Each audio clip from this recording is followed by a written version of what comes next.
starts in 10, 9, 8, 7, 6, 5, 4, 3, 2, 1, go.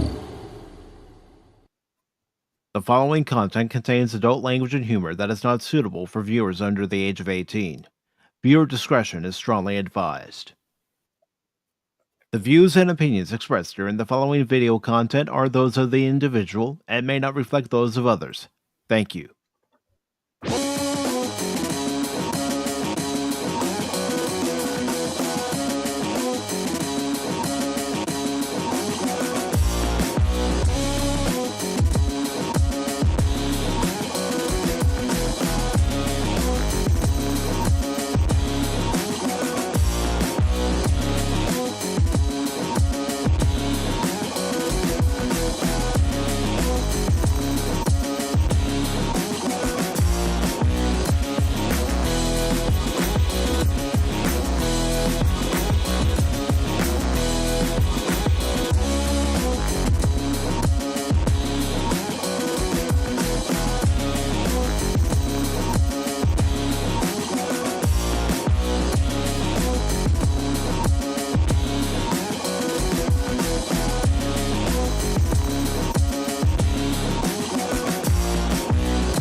Good morning, good afternoon, good evening, and welcome one and all to this edition of Pacific414 Pop Talk. Do not adjust your tablets, your phones, your TVs. We are here, we are live. We are actually using Rumble Studio tonight, so that's why you're not seeing any avatar, but you can hear our annoying voice, at least in my case. But as far as beautiful voices, we've got Baron Norman Tag with us today. Yo! How was that? Hey, that works. That works. Mm-hmm. I hope everyone is doing well this evening. As far as what's going to be going on this evening for Pacific414 Pop Talk on YouTube, Rumble, and X, we are definitely going to talk about today, the big day for Nintendo, where they announced more details on their upcoming console, the Nintendo Switch 2. And we are also, of course, going to talk about the unfortunate passing of a great actor. You know, he's always going to be Iceman. He's always going to be our Huckleberry. And that is Val Kilmer. That he is. Yes. And we're also going to talk about a couple of other stories where Doctor Who star Vidara Sithu welcomes Dr. Woke Insults. I think we're doing the right thing if we're getting comments like that. By the way, bless you on that. Yeah, I need a Kleenex right now. Yeah. And we are also going to talk about another article from Bounty in the Comics where it says Amazon's Tomb Raider stuck in development hell. Phoebe Waller-Bridge reportedly still has no script for the live-action series. Really? I'm shocked. Just shocked. And then we're going to take a look at an article from comicbook.com where it says indie studios are breathing new life into classic franchises. Indie gaming is testing the appetite for older licensed brands. That's a smart move. It really is. Yeah. Yep. And we're also going to talk about another retro style game, and that is actually Marvel Cosmic Invasion. I was about to call it Comic Invasion, but that wouldn't be correct now, would it? I guess so. And I did see some video of it when I was watching the stream, and it reminds me a lot of the old Konami X-Men games, Ninja Turtle games, Simpsons, Mm. you name it. It reminds me of stuff like that. So that's Oh, already got me going. Yeah, this is gonna be fun. This could be a game that you can play with some buddies. Hopefully, up to 6 players, but we'll see. mm. But before we get into any of those stories, Baron, how's your day been? Yeah. Excuse me. Not too bad. Not too bad at all. Enjoying the white April Fool's Day, and Mother Nature was deciding to be that way to us. So yeah, here comes the snow. Doo-doo-doo-doo. Yeah, it's absolutely thrilling. And I've been, of course, watching on the old YouTube and seeing the reaction to that new Enzoy game that's coming out there.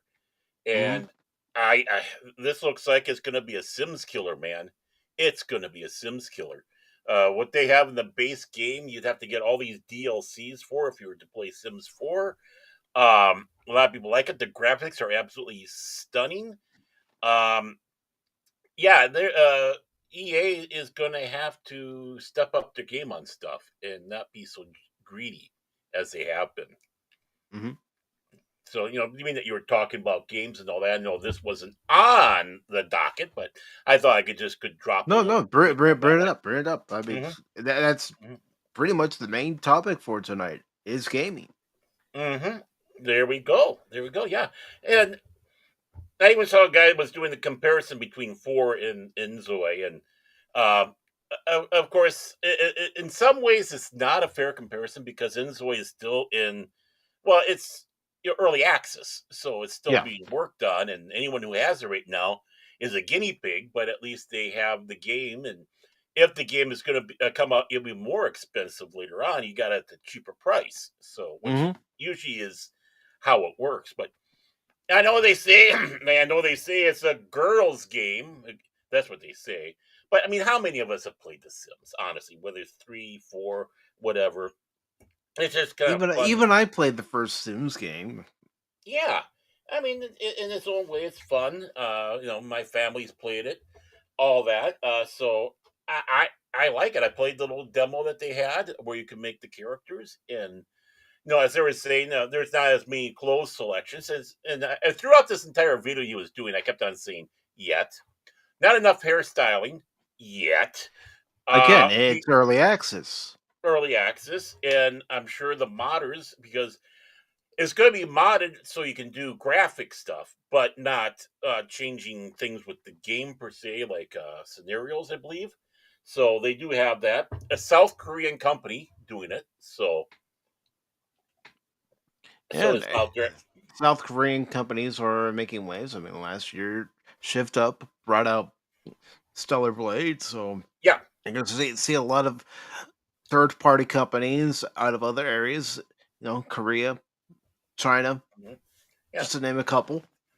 Yeah, and I think this is going to be a game that's going to be rocking the community a little bit here as it gets developed even more. This might be the one. I mean, right now it's getting a lot of word of mouth.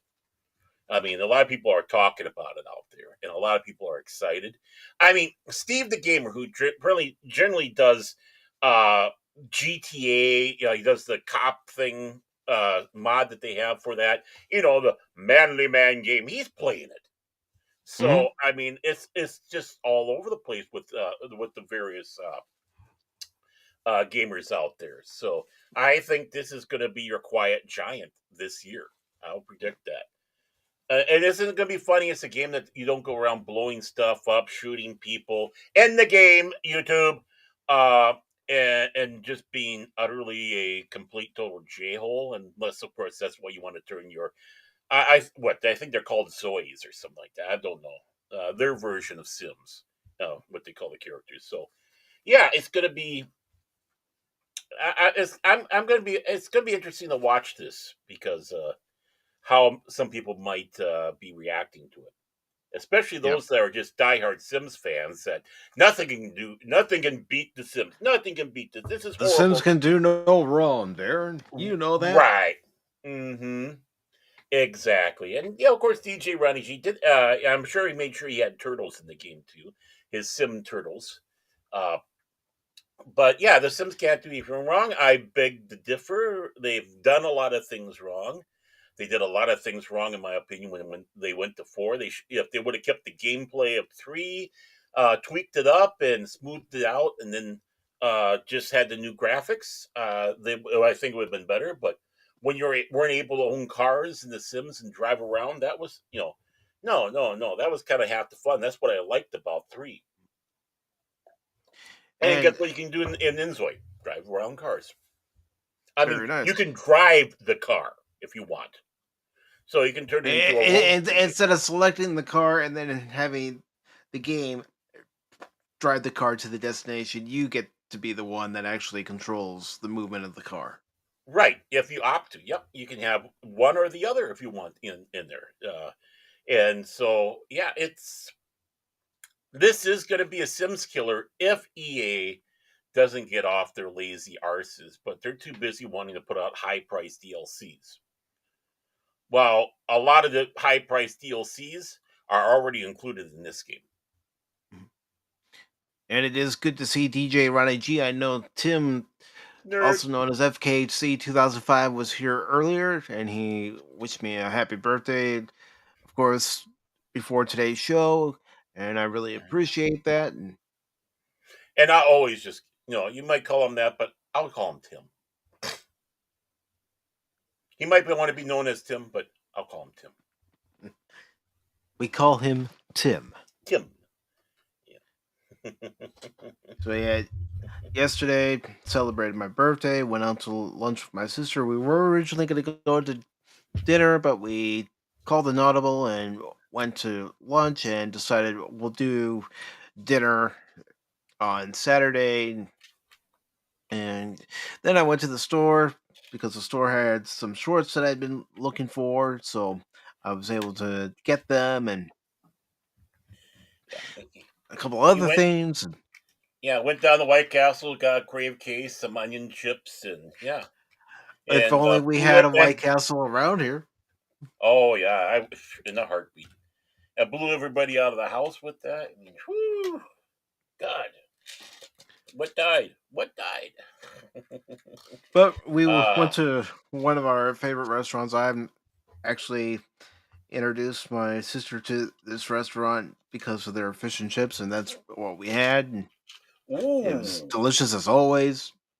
Oh, a place like this up here in Minnesota, where we have fishing galore and such. The one thing we don't really have a lot of is fish and chip places. I find that disgusting. You would think that there'd be a ton of Long John Silvers up there, or the equivalent, but no. Or even just a local restaurant where one of the menu items is fish and chips. Yeah, and we do have restaurants that do have that, but sometimes they're so bloody expensive. But now it's Lent, so Culver's I'm sure is promoting their Friday fish, and I tell you, if you haven't gone to Arby's and never had their fish sandwiches, oh my word, they're about the same price as a filet of fish, but it's like, yeah, why would you want to have a full? Isn't it real cod? I think so. Yeah. And it's a big slab that they put on. I haven't had it this year, but every year that they've had it is a big slab they throw down on there, and it's just yeah. It's in fish form on there. It's not in a square, so they didn't mince the mother up. Yeah.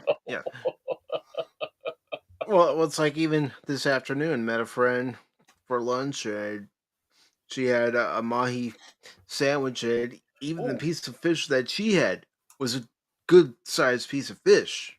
Mm-hmm. I've had fish sandwiches where they had to put them on hoagie buns because of the length. Yeah. It's like, then you're getting a good slice of fish. Hers was on a real nice, looked like a ciabatta roll. Ooh, there we go. But, up here in Minnesota, we had the great walleye fiasco because, up in Minnesota here, the big thing is walleye. Oh, yeah, gonna go Mhm. out there and get some sunnies and hopefully some walleyes there, don't you know? And people were passing off. I can't remember what fish, but it tastes similar to um, Mhm. a walleye, but it wasn't.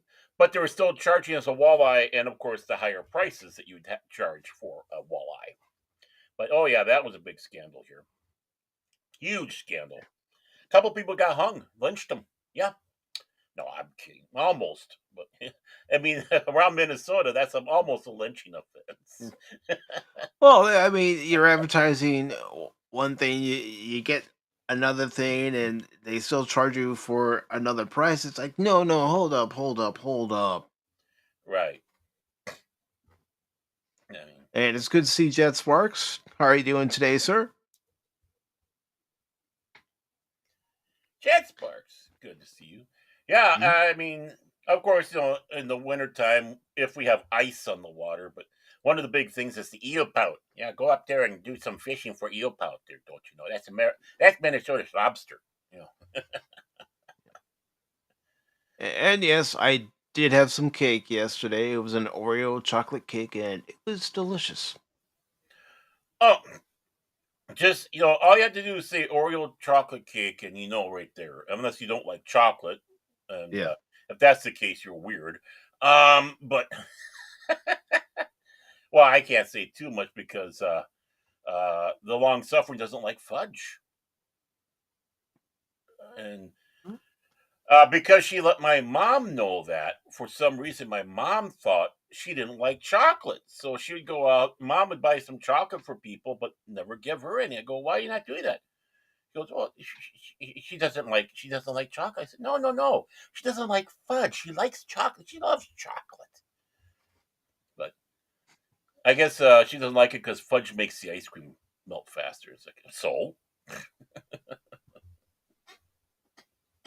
And it's also good to see the Padawannabe.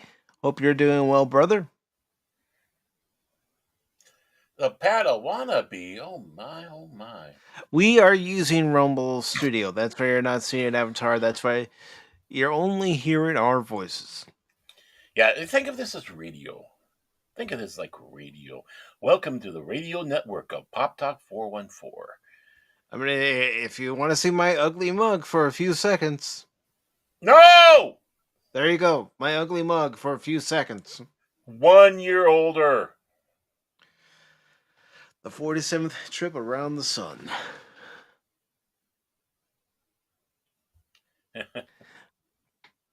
But let's go ahead and get into our first article here, Baron. And our first article, of course, is involving someone who I think I can say with confidence is a lot of people's favorite actor. Mhm.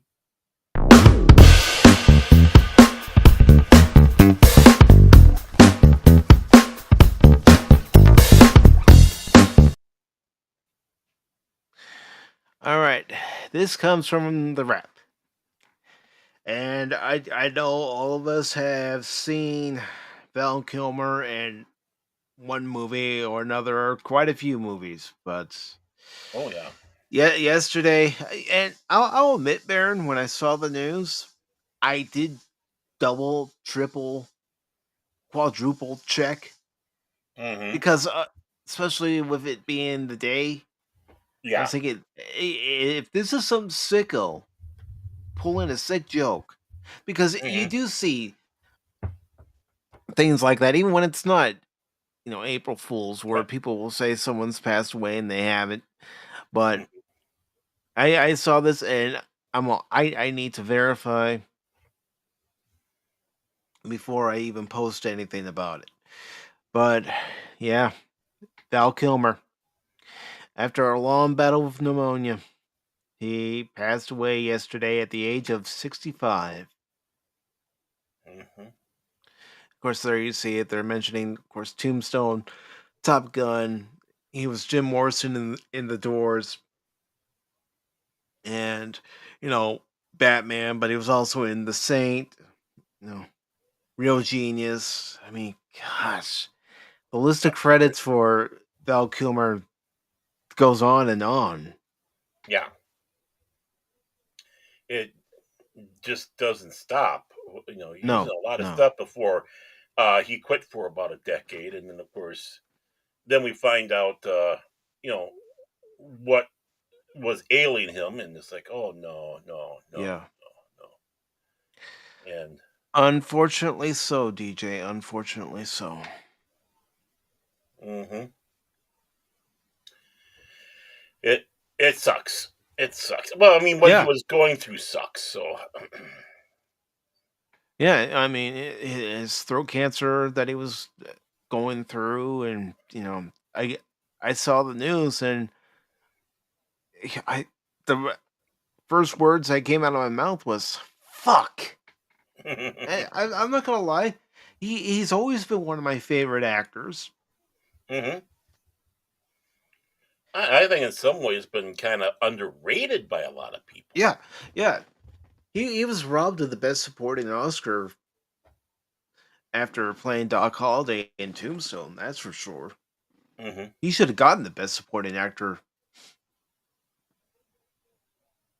But this article Should have. is by Ross Lincoln, and it says Val Kilmer, the celebrated actor known for intensely committing to his performances and for starring in roles in films like Tombstone, Top Gun, The Doors, and more, died Tuesday from complications of pneumonia.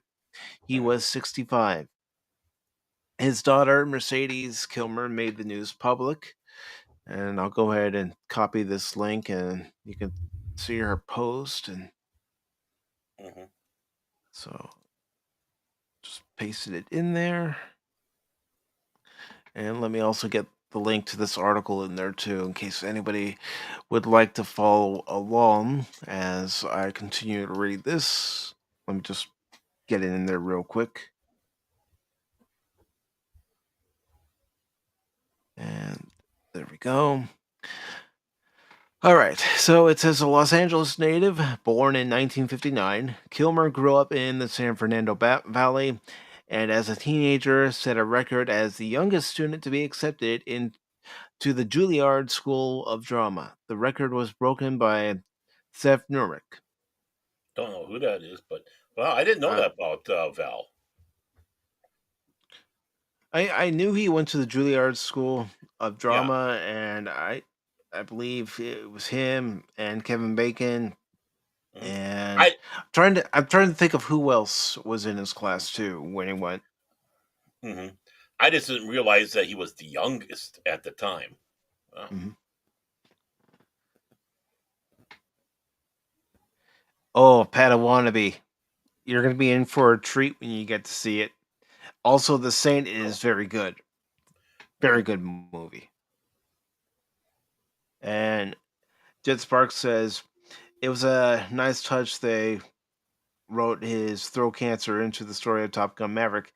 Yeah, it was because he originally turned Tom Cruise down and said, "No, I can't do it." And Mhm. Tom fought for him to be in the film.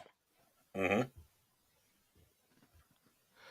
It says Kilmer pursued a stage career when he started acting professionally in the early 80s, but lost his film career with Top Secret, a parody of both World War II dramas and musical comedies starring Elvis Presley, directed by Jim Abrams, David Zucker, and Jerry Zucker, the team behind Airplane. The And yeah, film, and he sang in there, and it's like, wow, he's a good singer. Everything across the board. That's what That was my first experience, obviously. And it's like, wow, this guy's good. And then it was always interesting to see when he came around again. He had good comedic timing, mhm, but he was playing it like you should. Playing it straight and letting the insanity happen around you, just like the original Airplane. yep.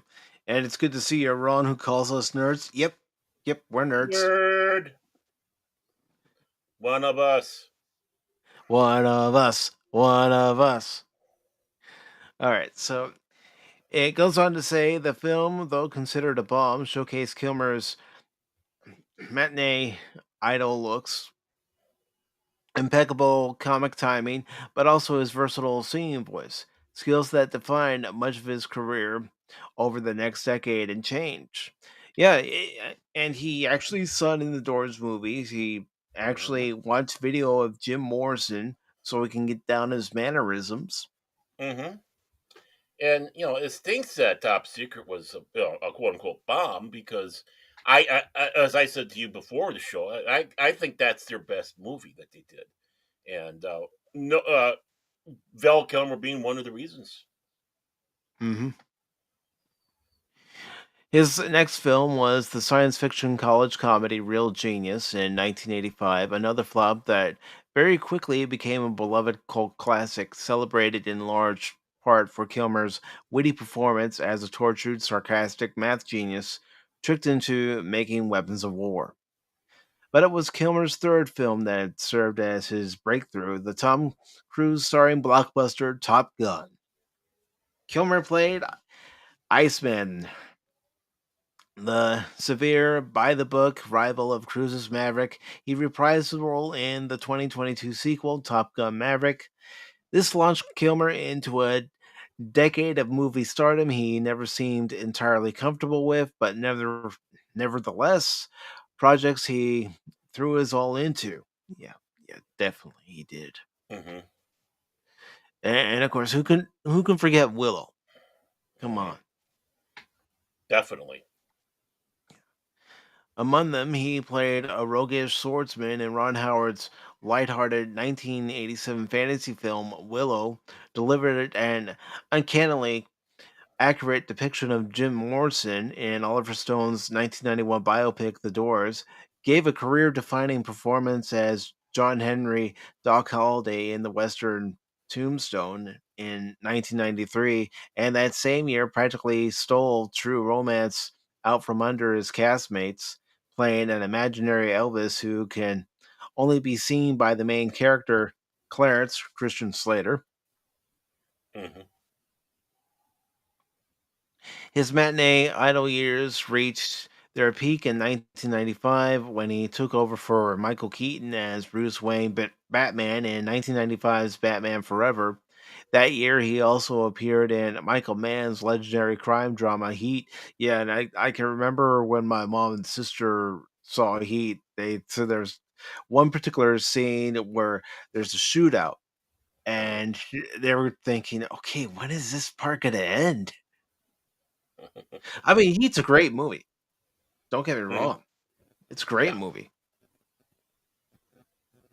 And starred opposite Marlon Brando in the much maligned cult classic adaptation of The Island of Dr. Moreau in 1996, and in 1997 top-lined a blockbuster movie version of the 1960s British spy TV show The Saint. I didn't I didn't realize. I forgot about the Island Dr. Moreau, and they're not being fully just. The Saint was around before the TV show. It was in books. There were action movies done before that, before the TV show. So I don't know who's doing this reporting, but just some homework. Only getting busier in the 2000s, Kilmer's output included major productions and more indie or outsider far ranging from Red Planet in 2000, The Salton Sea in 2002, to Alexander in 2004, Kiss Kiss Bang Band 2005, Bad Lieutenant, Port of Call, New Orleans 2009. All total, he appeared in at least 80 different films alongside numerous TV appearances and occasional theatrical starring roles. He was diagnosed with throat cancer in 2015, and though he was able to successfully treat it, it resulted in his voice being reduced to a rasp, and him requiring to use an electronic voice box when speaking in public. His struggle, was detailed in the 2021 documentary Val, narrated by his son Jack, who does sound very close to him. Hmm. Yeah. Notably, his actual speaking voice was used in Top Gun Maverick, though it was digitally adjusted for clarity. Known Understood. for yeah, yeah. Known for dating numerous famous women, Kilmer was once was married once from 1988 to 1996 to Joanne Whalley, his co-star in Willow.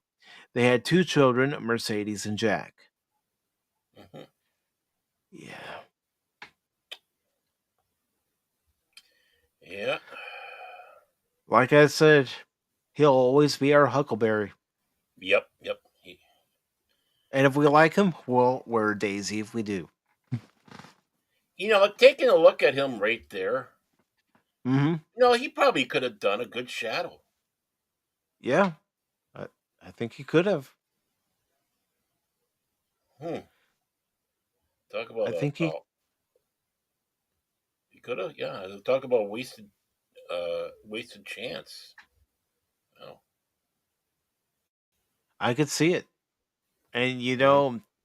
just based on his record, he'd get into the role and he'd knock it out of the park. Oh yeah. Do a better job than Alec Baldwin. Yeah. Oh boy, Alec Baldwin. Yeah. I was not for that casting at all. I didn't think that was a good casting, but what do I know? I still saw it in the theater. But yeah, I Val did it. Kilmer. I did it. I actually saw it when it was on. I think it was Showtime at the time. I'm all, oh, this Okay. sucks. Yeah, I mean they were trying to copy Batman, having all these kind of bigger named almost close to cameo appearances in there. Hmm. But yeah, it's what was it? Peter Boyle was Chevy. Oh, I got him all block on the character's name, but the cab driver, if I'm right, of course.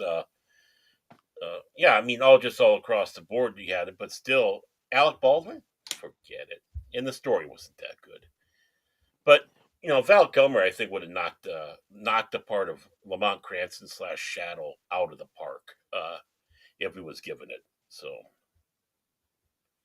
I mean, he was that talented of an actor. It's why a lot yeah, of people liked him because you watch one of his movies and you see a true professional when it comes to his art. hmm right. And it's like, okay, I have to try to separate the Bruce Wayne persona from the Batman persona. Let me try to do my take on it. hmm Why did it have to be Schumacher? I don't know. uh, I But we do have another story to get to, and if you have any other final thoughts you want to say about Val Kilmer, and I'm going to go ahead and say it right now, is that there's not going to be another Val Kilmer. yeah, I mean that's just about it. It's sad that I mean, it's sad that he had what happened to him, and then uh, it's sad that he's passed. Yeah. So And before we go to the next article, I know this isn't a new member or anything, and I want to make that very clear, but I want to play this in honor of Val Kilmer. Wretched slugs. Don't any of you have the guts to play for blood? I'm your huckleberry. That's just my game. yep, fantastic. Say when. You're so drunk you're probably seeing double. I have two guns, one for each of you.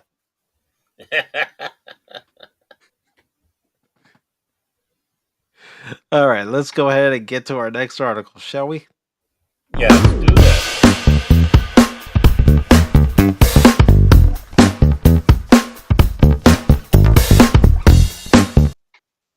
Boom, boom, boom.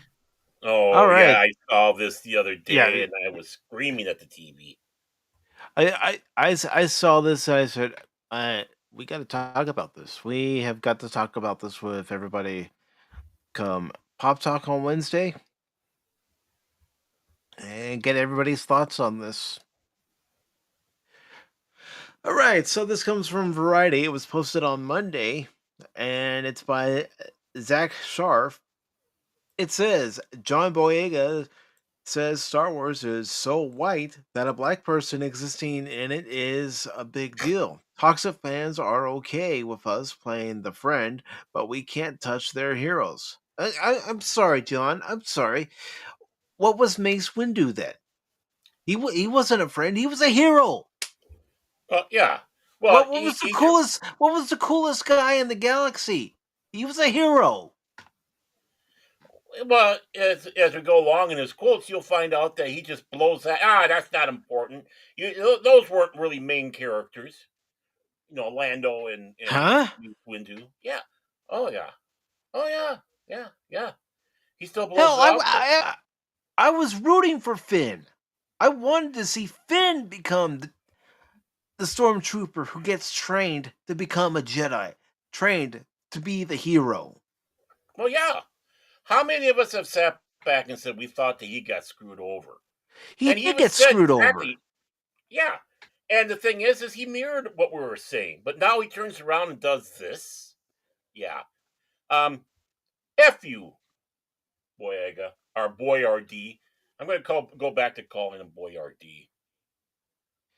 All right, so this article from Variety says John Boyega called out Star Wars for being so white during an interview as part of a new Apple TV Plus original documentary, #1 on the call sheet, Black Leading Men in Hollywood via Entertainment Weekly. Boyega debuted as Finn in Star Wars The Force Awakens and reprised the character in excuse me, The Last Jedi and The Rise of Skywalker.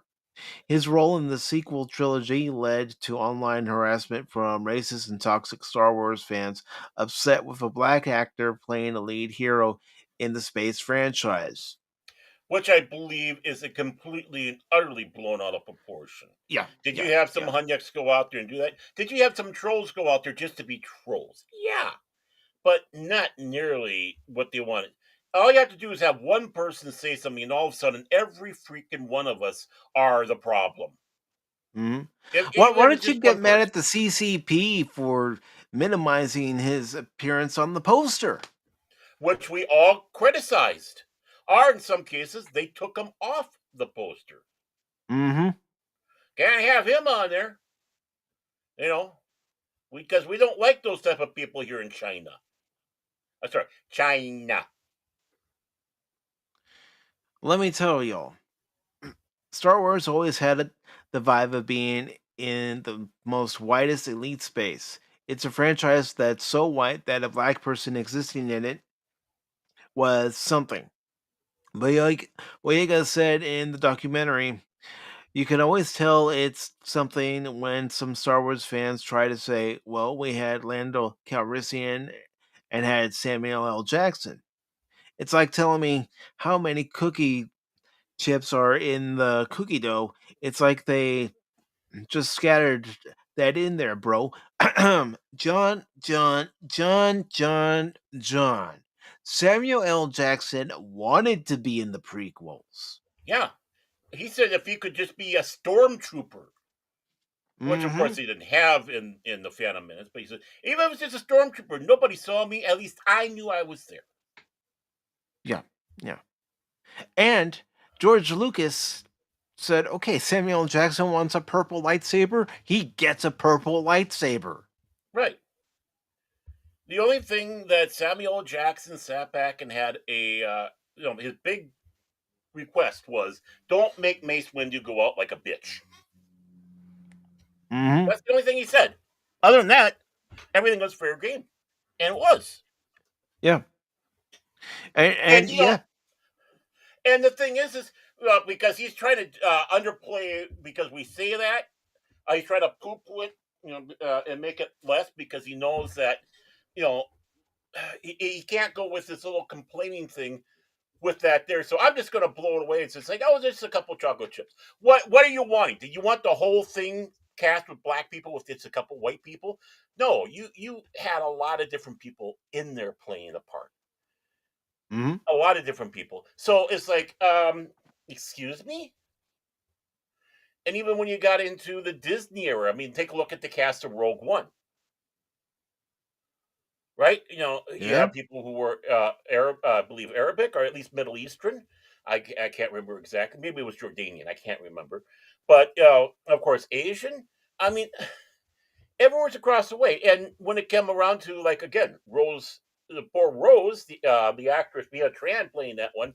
Yeah. Again, it's not her. Yeah, Kelly It's Mary what they Tran. yeah, it's what they did to the character, and in a sense, what they did to the actress, just like they screwed you over.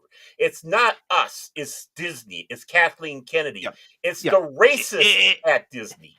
It's Disney. It's Kathleen Kennedy. You want to get mad at somebody, John Boyega? Get mad at Jar Jar Abrams. And dare I say, you know, Ryan uh, Johnson, too. yeah. I mean, you want to take a look at it. They're the ones that are the racists. They're the ones that wanted to have the token. They're the ones that wanted to. It's fun to watch racists try to do virtual signaling, and that's what they did to you, good old boy RD. Yeah, But you and know what? even But Jet, the thing, sorry, even Jet is saying Disney did his character dirty. Yeah, we've all yeah, said that since the movies yeah. in favor of Kathleen Kennedy's self-insert. Yeah. Alan Dean Foster is trying to do the most he could in the novelization, including hinting that what what it looked like was going to be a romance between him and Ray. Hinting at that in the book. Mm-hmm. So I mean, people were trying to do what it wasn't. No one had complaints about that. But no, I know why Boyardee is doing this is because we got the Ray trilogy coming. What they want the Ray trilogy, which I thought they scrapped it. I thought they yeah, scrapped it it's crap. for.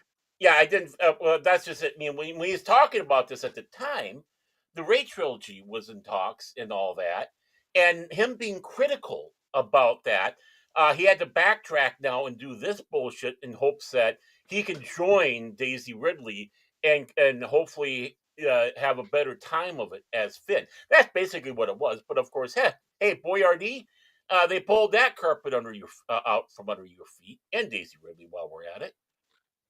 Yeah, Omar Betts. But he did a good job playing Jar Jar. Why? Well, Because he got into the character. not only that, he brought his own heritage into it. Mm-hmm. There's nothing wrong with an actor doing that.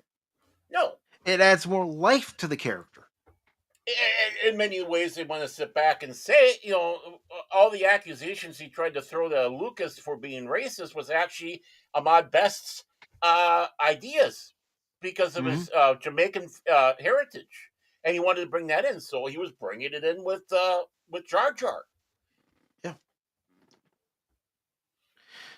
Goes on to say they're okay with us playing the best friend, but once we touch their heroes, once we lead, once we trailblaze, it's like, oh my god, it's just a bit too much. They're pandering, the actor added while also acknowledging that being cast in the franchise was a fundamental moment in his career. I mean, John, you can't have it both ways, dude.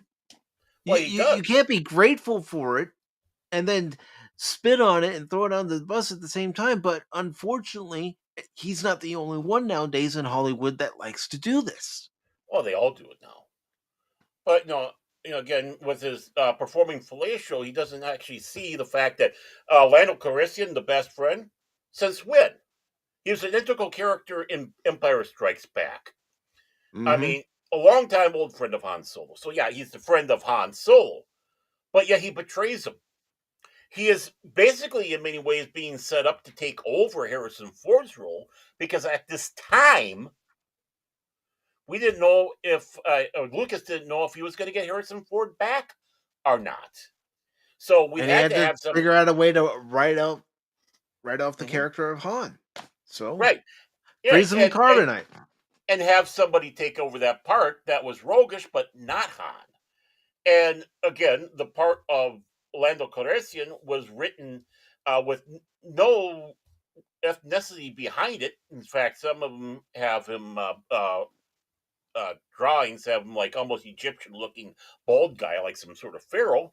But I mean, he betrays. He's getting screwed over by the Empire. Mm-hmm. Billy D. Williams. He had no choice to do what he did. Yeah, Billy D. Williams acting made that so solid, and then he turns around and betrays the Empire and joins up. So that's Empire Strikes Back. What do we get in Return of the Jedi? He risks going into Jabba the Hutt's a team dressed up as a guard, hiding out in there, where probably someone who'd recognize him. So there he Mm-hmm. is. They perform part of the team to get him taken out of the Han out of there and rescued. Now, then he becomes a general in the rebellion. Han gives him back the Falcon temporarily, so he's Mm-hmm. out there flying the Falcon with Pancake Mouth, and then He's he, part of the big battle, the right, Battle of Endor. he is Gold Leader, and then he is one of those that fire the shots that cause the Death Star to go boom. Him Mm-hmm. and Wedge. That's not a best friend. That's a hero. When he comes out screaming and going Yahoo as the Death Star goes boom, we're doing it with him. Yeah. Everybody in the theater was doing it with him. I was 5 years old and I still remember it. Mm-hmm. And not only that, how many of us were screaming for him to come when we heard about the so-called trilogy of so-called Star Wars sequel trilogy, I should say? How many of us were bitching and moaning because they weren't getting Billy back? And it only took until the last piece of crap film where they did treat him like the best friend. Again, if he wants to get, and he, being John Boyega, if he wants to get mad at anybody, get mad at the corporate heads at Lucasfilm Disney, Right. not as fans. Because you want to know something? I had a movie pass, and I used that to see Rise of Skywalker. Oh, you poor soul. And when I saw Billy D, I was happy. Mm-hmm. It's like I'm sitting back when I'm hearing about the Force Awakens. Like, well, where's Billy? Why aren't you hiring Billy? Oh, we can't find a room for Billy. You mean you couldn't find room for Billy in that freaking mess? Come on. When you have an actor like Billy D. Williams and a popular character like Lando Calrissian, you make room. Right. Oh, but they weren't going to do that in the Last Jedi. Oh, they were in one of the most scummiest ways possible. Benicio del Toro's role in there, that was supposed to be Lando. And that would have been a disgrace to the character. Utterly. It was Neem Num, by the way, Jet Sparks. And no, it's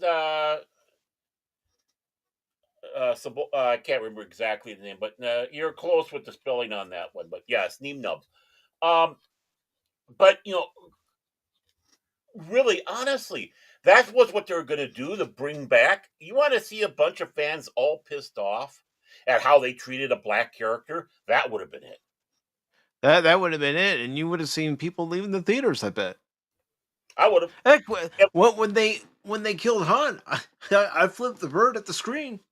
Yeah, and I'm sure you're not the only one. I wasn't. I mean, again, they took him out like a bitch. If they would have killed Han off in a heroic way, that would have been different, right? Because we know that he wanted out. He wanted to have the character killed in Jedi. He wanted to make sure that he'd never have to come and play Han Solo ever again. So it's like, okay, I can understand you getting rid of Han Solo, but really, that punk ass way?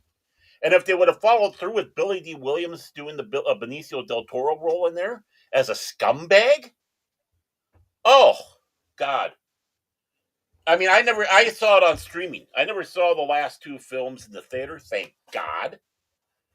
But as much as I was stopping every 5-10 minutes on the Last Jedi to do my rants, if it came to that point and they did that with Lando, I would have just turned it off right there and say, and do my my fu soliloquy to everybody on Earth that was involved, and wishing desert anal fleas to infest Ryan Johnson's bunghole.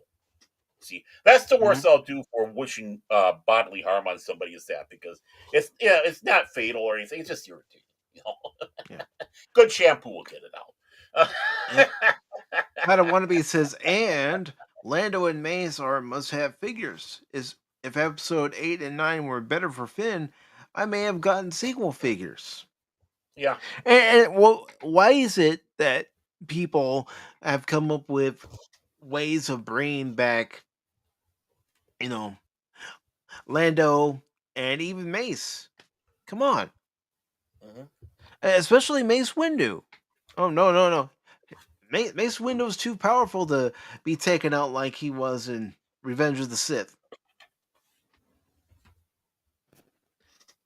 Even Samuel L. Jackson has tried to come up with ways to have Mace survive. Yeah, because he loved the role. I think that's the big Mm-hmm. thing. He loved the role. He wants to do it again, but no. Let Mace be. But not only. But the thing is Mace wasn't just in those three films. But look at all of the appearances, and the both of the Clone Wars series Mm-hmm. that, that they had. I mean, Yeah. they had Mace so OP in that first one, the actual hand drawn animated one, done by the guy who does Samurai Jack. I mean, he was so OP. It was ridiculous. But then of course you had him in the Filoni, Filoni Yeah, the Baloney Clone one. Wars. Well, I still consider Clone Wars Lucas because Lucas was behind it. Lucas gave his seal of approval as to whether stories can or cannot happen for that series before he sold off the property. Yeah, Art told him to have idea, gave him ideas. I want you to do this. I want you to do that. Heck, his kids wrote episodes, or at least his one Mm-hmm. daughter. Um, I wish she would have been more anxious to take over the legacy. That would have been a hell of a lot better. Yeah. The article goes on to say Boyega first aired his grievances to GQ magazine in 2020 about Disney's fumbling of diversity in his Star Wars trilogy. He said at the time, "What I would say to Disney is do not bring out a black character, market them to be much more important in the franchise than they are, and then have them pushed aside to the side. It's not good. I'll say it straight up. You I guys agree. knew yeah, I agree too. You guys knew what to do with Daisy Ridley. You knew what to do with Adam Driver, Boyega continued. But when it came to Kelly Marie Tran, when it came to John Boyega, fuck all. So what do you do what do you want me to say? Sorry. What they want you to say is I enjoyed being a part of it. It was a great experience. Nah, nah, nah. I'll take the deal when it's a great experience. They gave all the nuance to Adam Driver, all the nuance to Daisy Ridley. Let's be honest, Daisy knows this. Adam knows this. Everybody knows this. I'm not exposing anything. Yeah, you're right. And, But and see, here's another thing. He should have taken the grievance to his agent, and his hmm agent should have taken the grievance to Disney. right, exactly,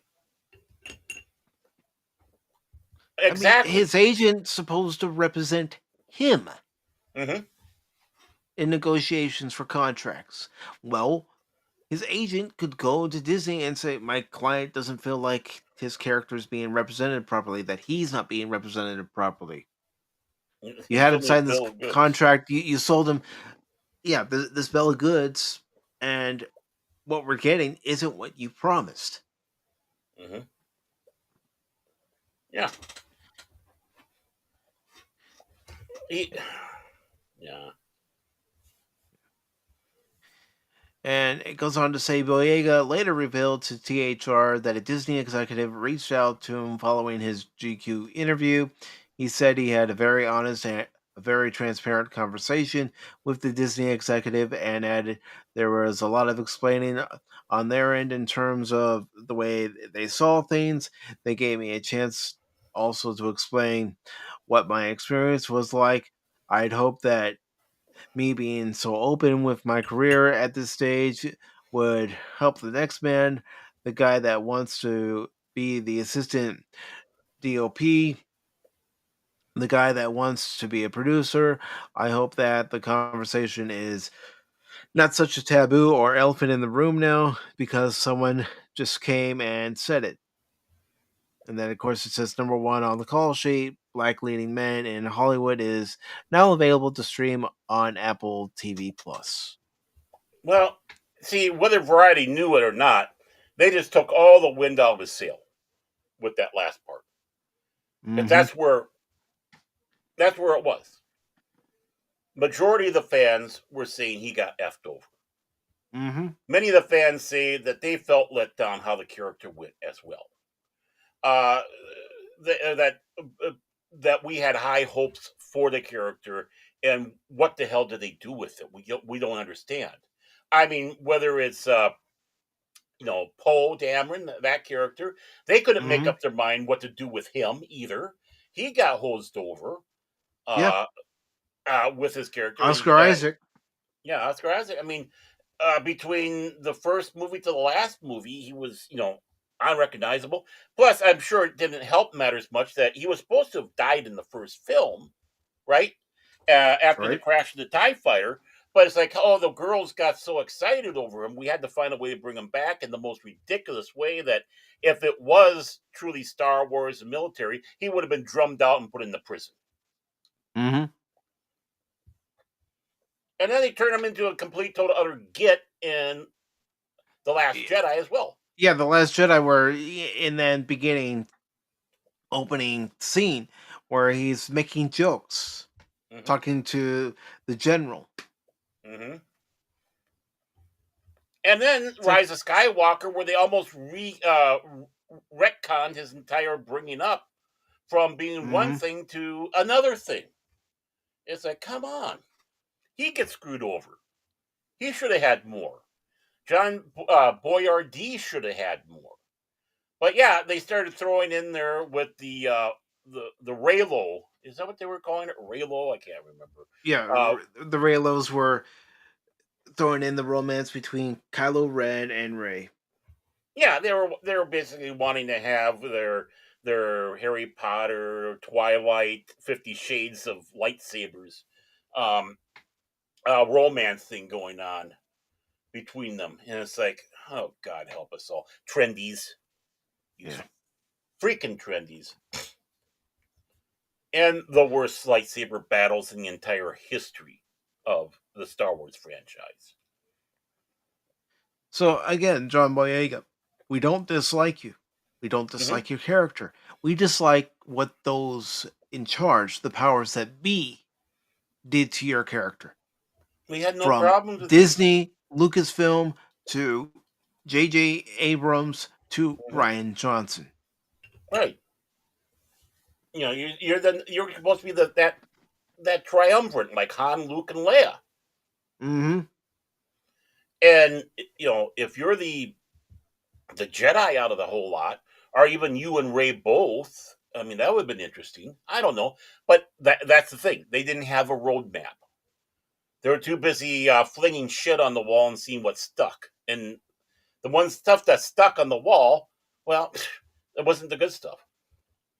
Well, I can only speak for myself.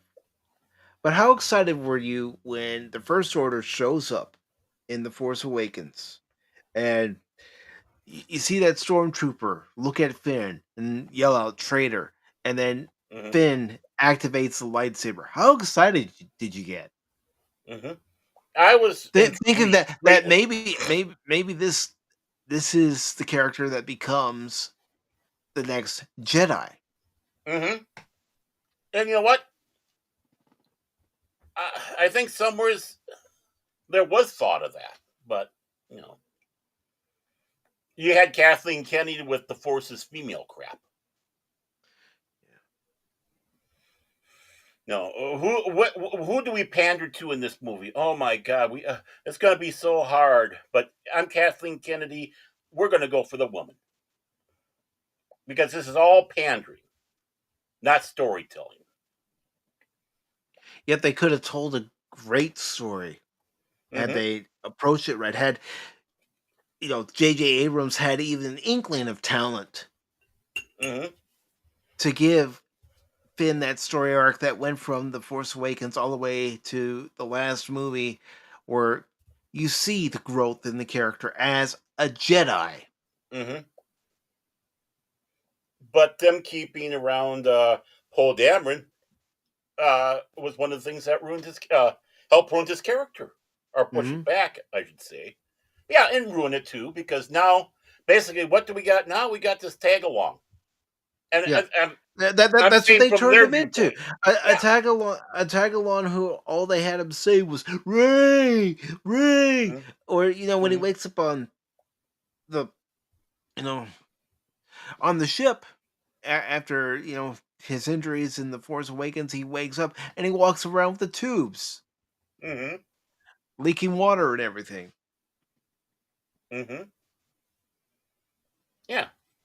Let's turn him into a comical character. And he's gonna run Yeah, away. He's a coward now. I'm running away now. yeah. I'm gonna leave this ship. I'm gonna leave the Resistance. Mm-hmm. To heck with you guys. Mm-hmm. No, they're the ones that did a disservice to Finn. They're the ones who should be receiving the blame, not as Mm-hmm. fans. Speaking as a fan, I'm tired of being blamed for the lack of success for Mm-hmm. characters, the lack of success for movies, when it should be squarely blamed at those at the top of these Mm-hmm. companies, the powers that be, that say yay or nay to these movies being made. Right. First you had me, then you lost me, John Boyardee. And you owe us all a fucking apology. You really do. You owe us, because so get Bob Iger's schwanz out of your mouth and realize that no matter what you're gonna do, Disney's gonna screw you over. And Disney it's only not cares us. about one thing: them. Right. We are the ones that have been sympathetic. Are there assholes out there? Well, yeah, they go after us too. Those same ones go after us. Hmm. So honestly, I mean, don't think it's let's only face it. about you. Every fandom has an asshole or two or three Yeah. or more. Look what they did to Gina, just because she had a different opinion. Hmm. All the names that they continue to this day to throw at her. The same names they throw at Elon, the same names they throw at Trump, the same names they throw at us. Yeah. John Boyardee, get your head out of your ass. I But mean, think again, about. he was trying to get that role, and of course now we know it's been scrapped so far. So good job. Mm-hmm. And think about what the Padawannabe is bringing up here when you're watching The Force Awakens and Finn gets the blood on his uniform Yeah. and the way it affects him. Mm-hmm. Obviously, the character had never seen blood before. He Mm-hmm. never experienced combat like that before. It would have been interesting to get the character's insight to how he's thinking, how he's feeling, other than saying, I don't want to be a part of this. What was it about seeing that blood that made you realize maybe I'm on the wrong side? Mm-hmm. I mean, for all we know, this was his first engagement, and Hmm. now the reality hits home. I mean, there is so much you could have done, and yeah, Padawannabe, the chemistry was supposed to be Ray, Finn, and Chewie, but no, the girls got too excited over Poe Dameron, so they had to bring the character back in such a shitty way.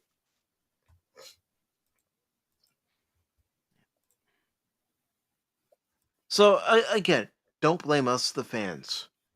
No. Especially those of us who supported your character from the beginning. Supported you from the beginning. Was intrigued to see where your character was going to go from the beginning. Again, wanted to be on that journey. Mm-hmm. Excuse me.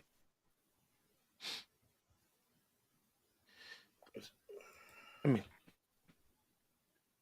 so until you extract your head from your backdoor cavity, I'm going to call you Boyardee from now on. I'm sorry. yeah. And with that being said, let's go ahead and move on to our next article. Yes, folks, we are going to get to today's Nintendo Direct. We're going to talk about that and also the news of the Nintendo Switch. But in case anybody hasn't watched Pop Talk in a while, anything that you see on the thumbnail, that's the main event. Mhm. Oh, and I'm not going to give John Boyega the Mark Hammer treatment, though. No. Tempting as it is. Tempting as I can understand being frustrated with certain job positions. I mean, I even learned today that someone I used to work with finally got fed up enough, and she's working a new job now. Take this job and shove it. I Yeah. ain't working here no more. I'm singing you into the next thing there, so hurry up, hit that button.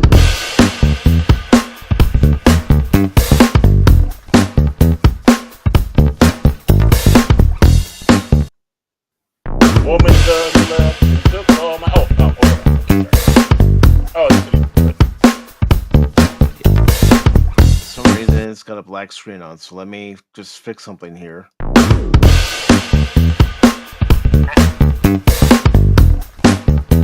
come on, Rumble Studio. Yeah, not making a good impression.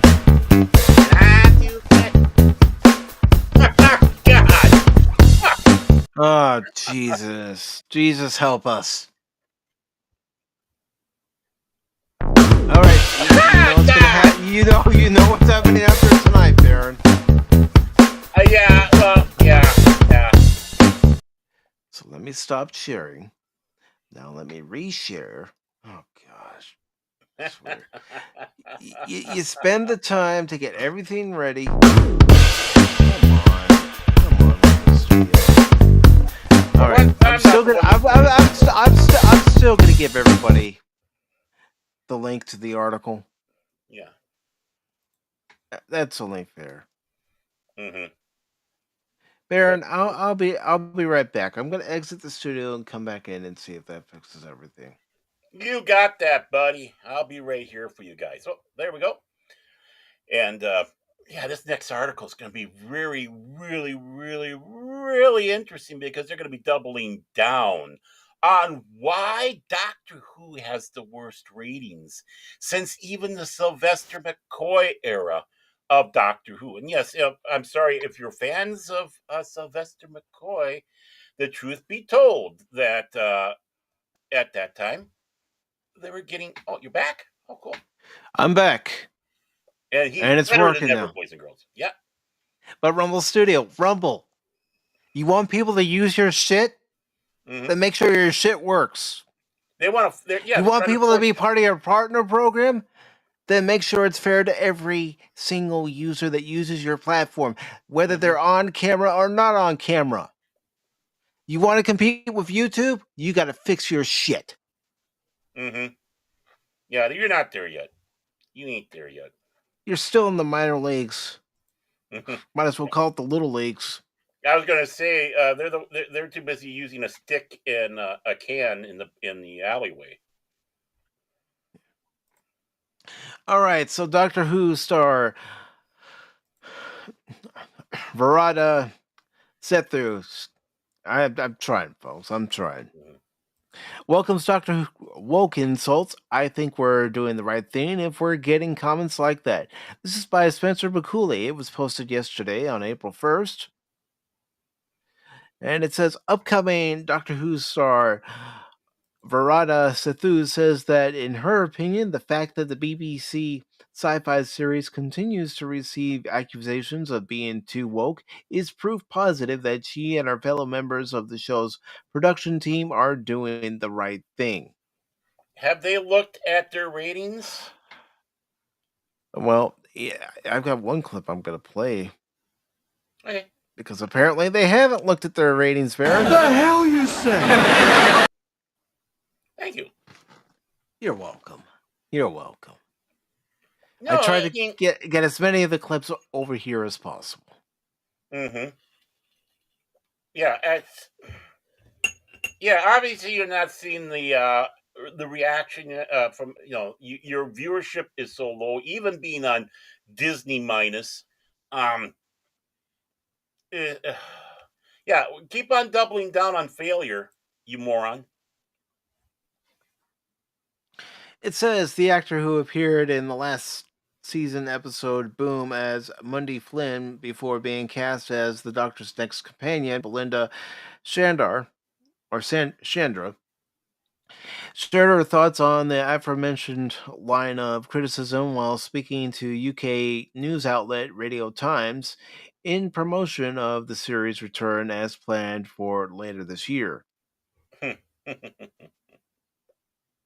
It says, noting how her co-star and 15th Doctor actor Nukuti Gatwa responded to the fact that her casting would result in the TARDIS seeing its first fully non-white Doctor companion pair by joking, "Look at us, we get to be in the TARDIS. We're going to piss off so many people." Sethu was pressed by the interviewer Jimmy. I can't even pronounce his last name. I'm not even going to try. As to what experiences, if any, she had thus far with the more toxic elements of the Doctor Who's fan base. Well, some of this they project and they make up. Yeah. Let's face it. Well, any criticism is toxicity to them. Yeah. Okay. It says, in turn, the actor recalled there's been a couple of Dr. Woke references or whatever, but I just think we're doing the right thing if we're getting comments like that. Woke means inclusive, progressive, and that you care about people, added to the Andor star. And as far as I know, the core of Doctor Who is kindness, love, and doing the right thing. You know, some people claim to care about others, and they could Hmm. really give a shit. I can speak from And personal experience. well, yeah, well, she's one of those. It's look at me. I'm virtual signaling. I'm saying all this crap that sounds good, but I don't. It doesn't. I don't mean it. It doesn't mean anything except my Yeah. career going further. It's And empty making words. it It's empty words. right, and making it sound like they're the only ones that have a monopoly on that bullshit, when it's not the case. Mm-hmm. Sethu is far from the first of Doctor Who's Disney era team members to put forth such a rate of fans' anti woke criticism. Well, Disney and BBC Doctor Who, there you go. There's your explanation as to why we're getting this. You Hmm. know, it's just like our previous story. You got a problem? Look at the mouse. The mouse is to blame. Hmm. Hmm. And this last iteration of Doctor Who, it went under the House of Mouth now. That's why it's Yeah. now season 1, season 2, not continue on the season numbering of the previous reboot that Mm-hmm. changed it from the original series, which is good because I don't consider. I'm to the point right now. I don't This consider isn't canon. anything. This isn't Right. canon. I mean, I've come to the point. Anything from 2005 on, I don't consider canon. I'm wiping it all away. I'm sorry, baby bathwater. You're all gone because 2005, that was Russell T Davies, who is an absolute fucking hack. And he is absolutely woke. And he does have an absolute agenda. You even saw it with the Christopher Eccleston season. Yeah. Yeah, we could have gotten numerous seasons with Eccleston as the Doctor. I liked him. Oh, I thought he would have been the best of the new lot. It says, speaking to his decision to have the series lean into more queer themes during a May 2024 interview with Collider's Samantha Casey, current showrunner Russell T Davies explained it's funny because, to be absolutely honest, it's almost not that deliberate because that's the life that I lead. I wrote a series called Queer as Folk in 1999 that broke down many barriers, and I'm never going to step back from that, he continued. In fairness, no one's ever asked me to step back from that, and I just think it doesn't even feel particularly queer to me. It feels natural. It's 2024, and we're all embracing this. Twitter might kick off, and in dark little corners, people might argue, but that's not the real world. The real world is one of acceptance and with battles to be fought and votes to be gained. Let's be honest about it. Acceptance, as long as it's accepting our stuff. We don't want to accept Hmm. your stuff because you're evil, horrible, blah blah blah. So quit lying. Yeah. And that's basically what all these creatives like to do. All these actors like Hmm. to do. They like to lie. Hmm. Right. No, well, that's their career is lying. Really. Yeah, April 1st was yesterday.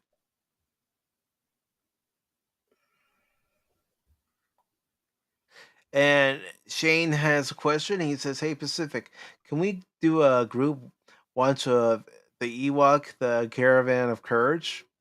If you don't find it, other than on Disney Got minus. it, got it. I was gonna say, got to be able to find it. Hmm.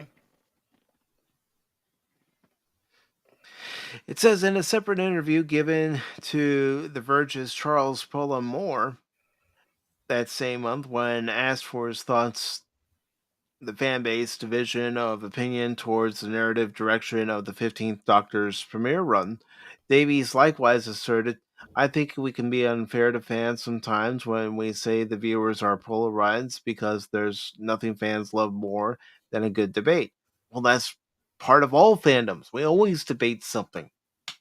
Yeah. Just because you have a discussion and debate, that's what you want, but they don't want that.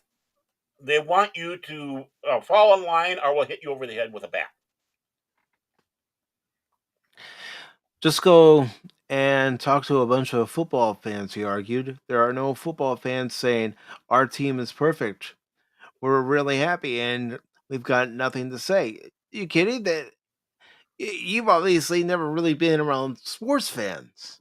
Yeah, their team may be doing great, but guess what? They want more pieces added to that puzzle. They're thinking, "Ooh, what if we get this guy from this team? What if we get that guy from that team?" Hmm. They want their teams to be unstoppable if their team's doing well. Hmm. They're all arguing all the time, and that's just what fandom is. If things are polarizing, I think we're in a healthy position, but I also think we sometimes overstate the importance of discourse on Twitter. As as long as you see comments that are in your favor, you'll highlight them. If you see somebody Hmm. saying, "Why didn't you have this character do this?" Any sort of criticism, Hmm. then you dismiss it because it doesn't meet your agenda, Hmm. doesn't meet your standards, doesn't meet your modus operandi. Hmm. If it wasn't for the fact that you have such a big agenda, you've been canceled. Hmm. Honestly, again, like I said, they're raking in numbers lower than Sylvester McCoy, who was in the 4 millions when they decided to put Doctor Who on a hiatus. They did not cancel it back in '89. They put it on hiatus, so technically, Doctor Who, the original series, was never canceled. Um, but it came on that point because of the fact that every season it was getting a little less. Even when you're supposed to have the big 25th anniversary episode and such, the 25th season, which was supposed to be a big celebration that they tried to pull out. Again, pulling in 4 million. Well, if I remember right, I think they even went to three in the upper threes with this new series that they have in there, and that's the best they can brag. I mean, honestly, and then with the power behind a company that's falling apart and doesn't have the money anymore, Hmm. aka Disney. No, no, no. There again, there's a difference between woke and what you're trying to pass woke off as. See, woke is SJW, which means again, it's the frothing at the mouth fanatics, the zealots, the uh, the intolerant, uh, peaceful, loving people, as they want to try to think of themselves off, compared to basically social awareness, where you bring things up to where people can discuss and have debates and arguments and discussions about, what about this? What about that? Which is what Star Trek was supposed to be about and was about. Even sometimes to a point, you could have a little bit of that with Doctor Who. And they would bring differing viewpoints in there. The Sunmakers from Tom Baker's season era of Doctor Who.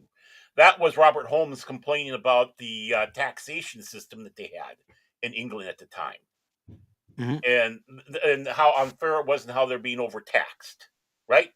But then you have the Daleks, which was obviously an allegory about the nuclear escalation, right? The Skaro gets blasted by nukes. At the time, they were called Dals before they became Khalids, but they became mutants, mutant little blobs of hate inside suits of, or shall I say, motorized war machines. But somehow the Thals became these beautiful, beautiful people, went the other direction and were peaceful. I mean, you had that throughout Doctor Who, where they're going to come out with a viewpoint. Yeah, it might be left to center, but it still wasn't SJW. It wasn't woke. It was presenting something. Woke is when you, again, it was making you think. Right. You need, that's what made things good. Is that's why it was they want to call it Doctor Who back then a kid's show. No, it was a family show, because it didn't matter what your age was, you came away with something from it. And we don't have that. I mean, now you can't have kids watch Doctor Who. They hypersexualized it. All it is going out there proselytizing their viewpoints instead of just going and presenting an argument. And that's exactly what's happened to Star Trek too. Well, yeah, I mean, kind of funny. I have on my screen up here a little article they're showing for the Strange New World. The hyper successful, by the way, as they want to try to sit back and say, Strange New Worlds. And their shit's going. The show is shit. From, I mean, they even had the teaser trailer and saw it. It's like they're having rom-com in there now between Spock and Chapel. Oh, and they're in bed together.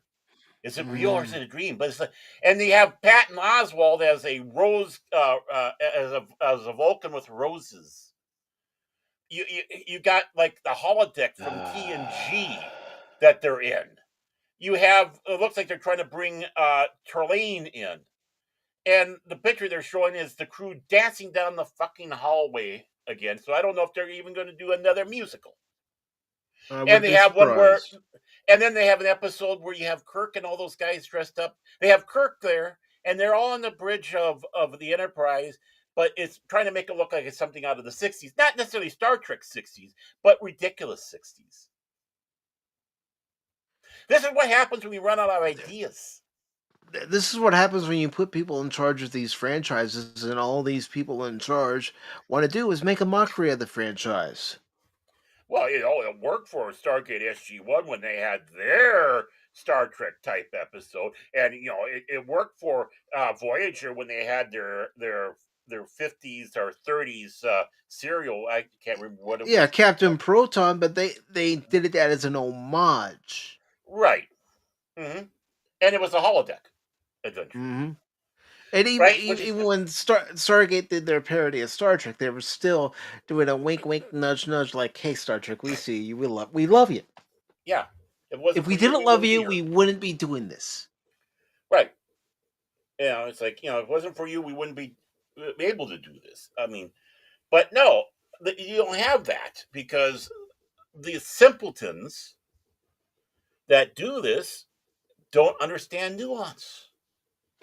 No. They don't understand wit. They don't understand creativity. They don't understand how to do a proper twist. Go back, start watching the original Star Trek series, and you're going to start getting fucking pissed off at what they're doing. That's why none of the trendy fans of Star Trek, They don't want to touch the old stuff. No. They're told to stay away from it. Why? Because if they do, maybe they might get poisoned and demand something better. Barrett, that's why I'm looking forward to the 26th of this month. Mm. I really am. You know, I mean, you know how excited I am about what's coming up on the 26th. It's to showcase good Star Trek, why you should still watch real Star Trek. Mm-hmm. Oh yeah, I forgot the one good thing too. And one of the scenes that they're showing, they bring Scotty on board finally, played by Martin Quinn. And as I said back, this is one of the offbeat touches we love about the show. Yeah, they have old-fashioned phones hooked up through the Enterprise because of communication issues. And I mean old-fashioned, I'm talking about even old-fashioned to our time. We're talking about phones out of the 50s. What?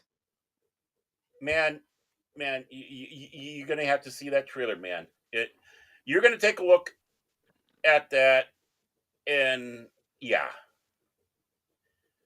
uh, We'll do it on the Rumble only side. rumble. I don't have the Cosme side set up No, for tonight. no, because we weren't intending to do that. But I just noticed that as we're going to air. I was just checking to see if there might be some last minute important news stuff, and I keep an eye on that while we do the show.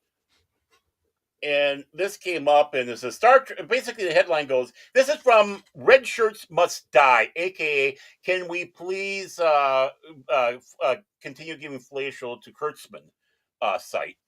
And it's Star Trek Goes Retro and the first season trailer for Strange New Worlds season 3. All right, Baron. I mean, if I start telling you today's a good day to die, you know what that means. Just say it now. Get it out of the way. You'll thank me for that. It almost sounds like you're a Ferengi trying to sell me a bill of goods, but you're overcharging me with your gold press platinum prices.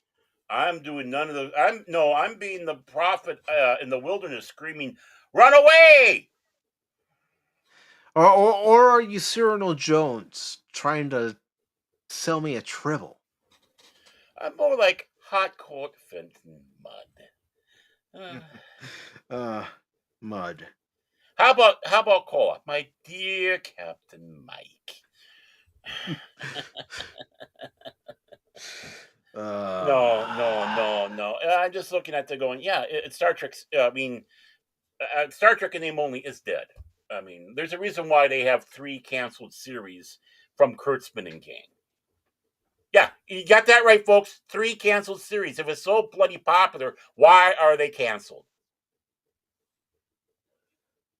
And Doctor Who would have been canceled too if it wasn't for Disney. If Disney didn't swoop in and save their ass, save the BBC's ass.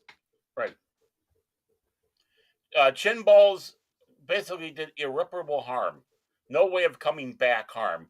And then Russell T Davies comes in, and of course, all the new Who people going on Twitter. It's like, no. I even said so. One of my first videos I ever did said, oh, no, take a step back. And it proved me right that he doubled down, tripled down, quadrupled down on the bullshit. I know. I want to apologize to folks on the YouTube side real quick. I'm sorry the links haven't been coming through via Rumble Studio. Oh, man. That sucks. Yeah. Of course, Russell T Davies, whose witty and intelligent take of a bi-generation is the new Doctor coming out of what's David Tennant's dick. Yeah, it's like, oh great, they're connected by the cock. See, kids can't watch this. They can't watch Strange New Worlds. They can't watch New Trek. They can't watch Doctor Who. They can't watch Star Wars because we want to turn it into these big. Either hypersexualized things or really dark cuss-filled things. And it's like, no, none of this is supposed to be that way. It's supposed to be for families. Everybody. anyone who sits back and says, "Oh, a Quentin Tarantino Star Trek would have been great," no, go away. No, I don't want a Quentin Tarantino Star Trek. I want Star Trek as it's meant to be on the television screen, but I want people that actually respect Star Trek to be writing it, who knows Star Trek to be writing it. Yeah, and Doctor Even if you have to bring back people who were previously working on Star Trek series, like Ronald D. Moore or Brian Fuller, just to name a couple of people who've previously worked on Star Trek, bring them back. Consult with Rick Berman. Yeah, or try to consult with people who are still around from the original Doctor Who for Doctor Who, which is getting smaller and smaller, unfortunately. Or the same thing with Star Wars. I mean, it's this is when the big thing you have to brag about is, hey, we said the first F word ever in Star Trek. Isn't that great? Oh, that's the only thing you really brag about? That's the only thing you can sit back and say, wow, we're really pushing this series into legendary status? We're boldly going where no one has gone before by adding the F word to Star Trek. Star Trek never needed it. Why? Because Star Trek has strong characters. Look at Sisko. Look at Picard. Look at Kirk. Even Janeway. But the thing is, Padawannabe, is, yeah, I don't care if families cuss more now.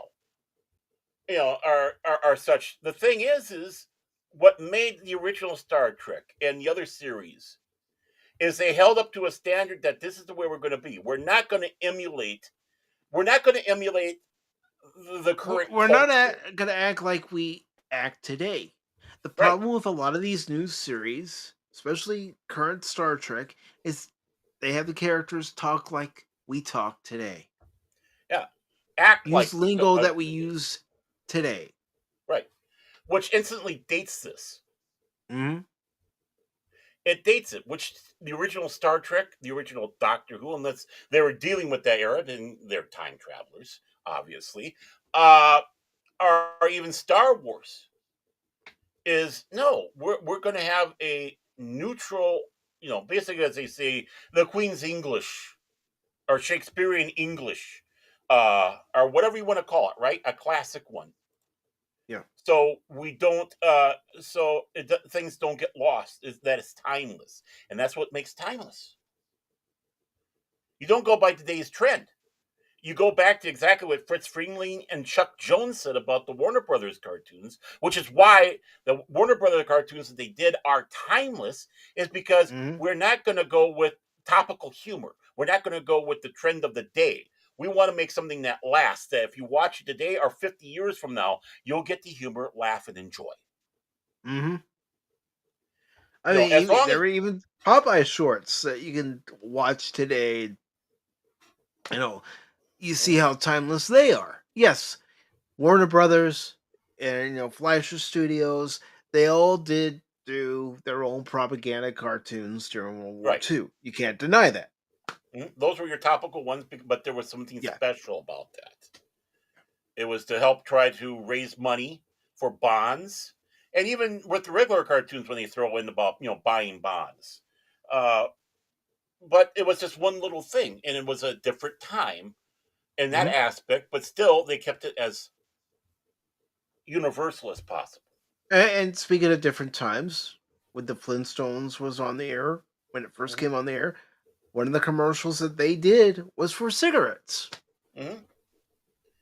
But and a lot of people make such a big deal about it, but again, they forget. The Flintstones was the Simpsons of its day. It was an animated show that was meant more for adults than kids. And in a sense, you did have families watching it. But what were some of the family? Well, they were the adults. And back then, smoking was a big thing. Yeah. So people don't get your nose out of joint about that. You have to remember what history is and what things were intended to be. This wasn't a Saturday morning cartoon aimed at kids to try to get kids smoking. No. This was a cartoon aimed at adults. It was the first prime time animated series. 7 o'clock, I believe, was when it aired, so everybody On could watch. ABC. Hmm. So think about it. The Flintstones is your first animated primetime show by a network, right?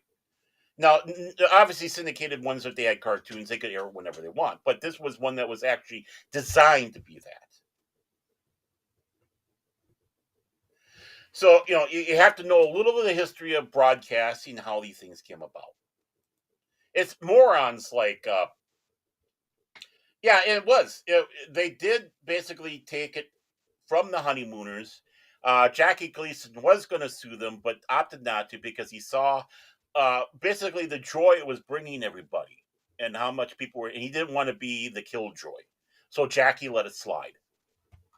But even he saw that this is the Honeymooners in the Stone Age.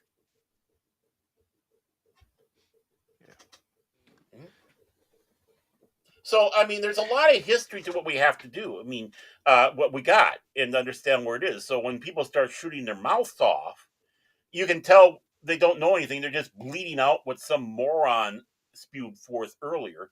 And it's like, no, no, no, no, no, no, no. Take a couple steps back here and start, knowing what it's about.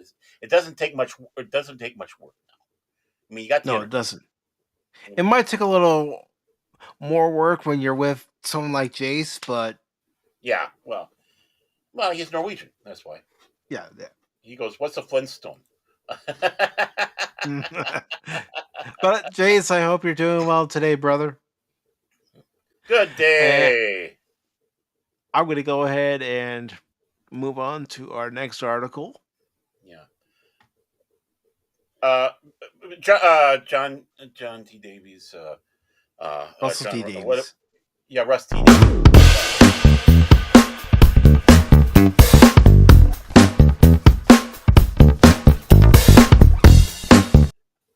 Russell T. Davies, what I say to Mark Hammer, I say to you. There. How you like that one? How you like that one, Mike? Huh? He's a twat waffle. He's a twat waffle. He's a hack. Oh, I can go into even bigger detail. Well, speaking of another hack, Amazon's Tomb Raider stuck in development hell. Phoebe Waller-Bridge reportedly still has no script for the live-action series. Well, yeah. The hell you say? That's because she probably wants to play the role and they're not letting her, so she's dragging her feet. I can be Tomb Raider. I can be Lara Croft. Yeah, you'd be insufferable, that's for sure. Well, yeah, that's all she is.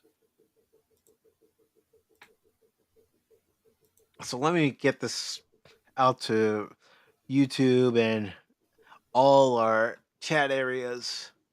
And I also see that we have a McCracken in the audience. Oh, okay, good. This is no Team Epic fail, Phil. We're using Rumble Studio tonight. That's why you're not seeing avatars. If you want to see my face on camera, just real quick. Mm-hmm. Yeah, the Team Epic fail is Rumble. Yeah. Yeah, and the way we were playing Marvel Rivals the other day, there was no Team Epic fail there, I tell you what. No, there wasn't. We kicked ass. Even last night, I joined Shane and Fat Steven, and we kicked ass. Mm-hmm. I saw that you were on. And Jay says, working on my black metal Doom Core album. Nice. Doom! Hey, Cash is an adult. He can free himself. Cash who? Our other co-host, Cash Money, 007. Oh, okay. So it says, it looks like yet another live action Lara Croft. Or it's Croft, not Kraft, Spencer. Project is... Maybe Spencer did. Project is headed straight for the history books. This time, as a new report suggests, that development on the previously announced Tomb Raider live-action series from Amazon and writer Phoebe Waller-Bridge has all but officially stalled out. with absolutely zero progress having been made on its script. Could she have taken the money and ran? She wouldn't do Possibly. that. Would she do It's not that? it's not unheard of in Hollywood, No, taking the it's money not. and running. Hmm. It goes on to say this latest update regarding Amazon's take on the video game heroine was provided to the public courtesy of Puck News founder, proprietor, and former Hollywood Reporter editorial director Matthew Baloney. Well, with a name like that, maybe he's full of baloney. Come on, Phony? it was right there. It was right there. What do you want me to do, Baron? It was right there. I'm not saying anything. I saw the pitch, man. What do you want to do? Stand there in the batter's box and not take a swing at it? You did it, man. You did it. Reflecting on the extensive leadership failures of now former Amazon MGM boss Jennifer Salk, who announced her departure on March 25th following an alleged behind the scenes battle regarding the post Barbara Broccoli and Michael G. Wilson direction of the James Bond franchise. Maloney at one point turned to the topic of his favorite Salk move, which he said was giving Phoebe Waller-Bridge, the breakout creator of Fleabag, a $20 million a year overall deal in 2019. Sure, the TV business is littered with fell overalls, he explained, That's but when that's an 20 million understatement. a year. 20 million a Yeah, year. That's 20, 30 20 million. 30 million more than she's worth.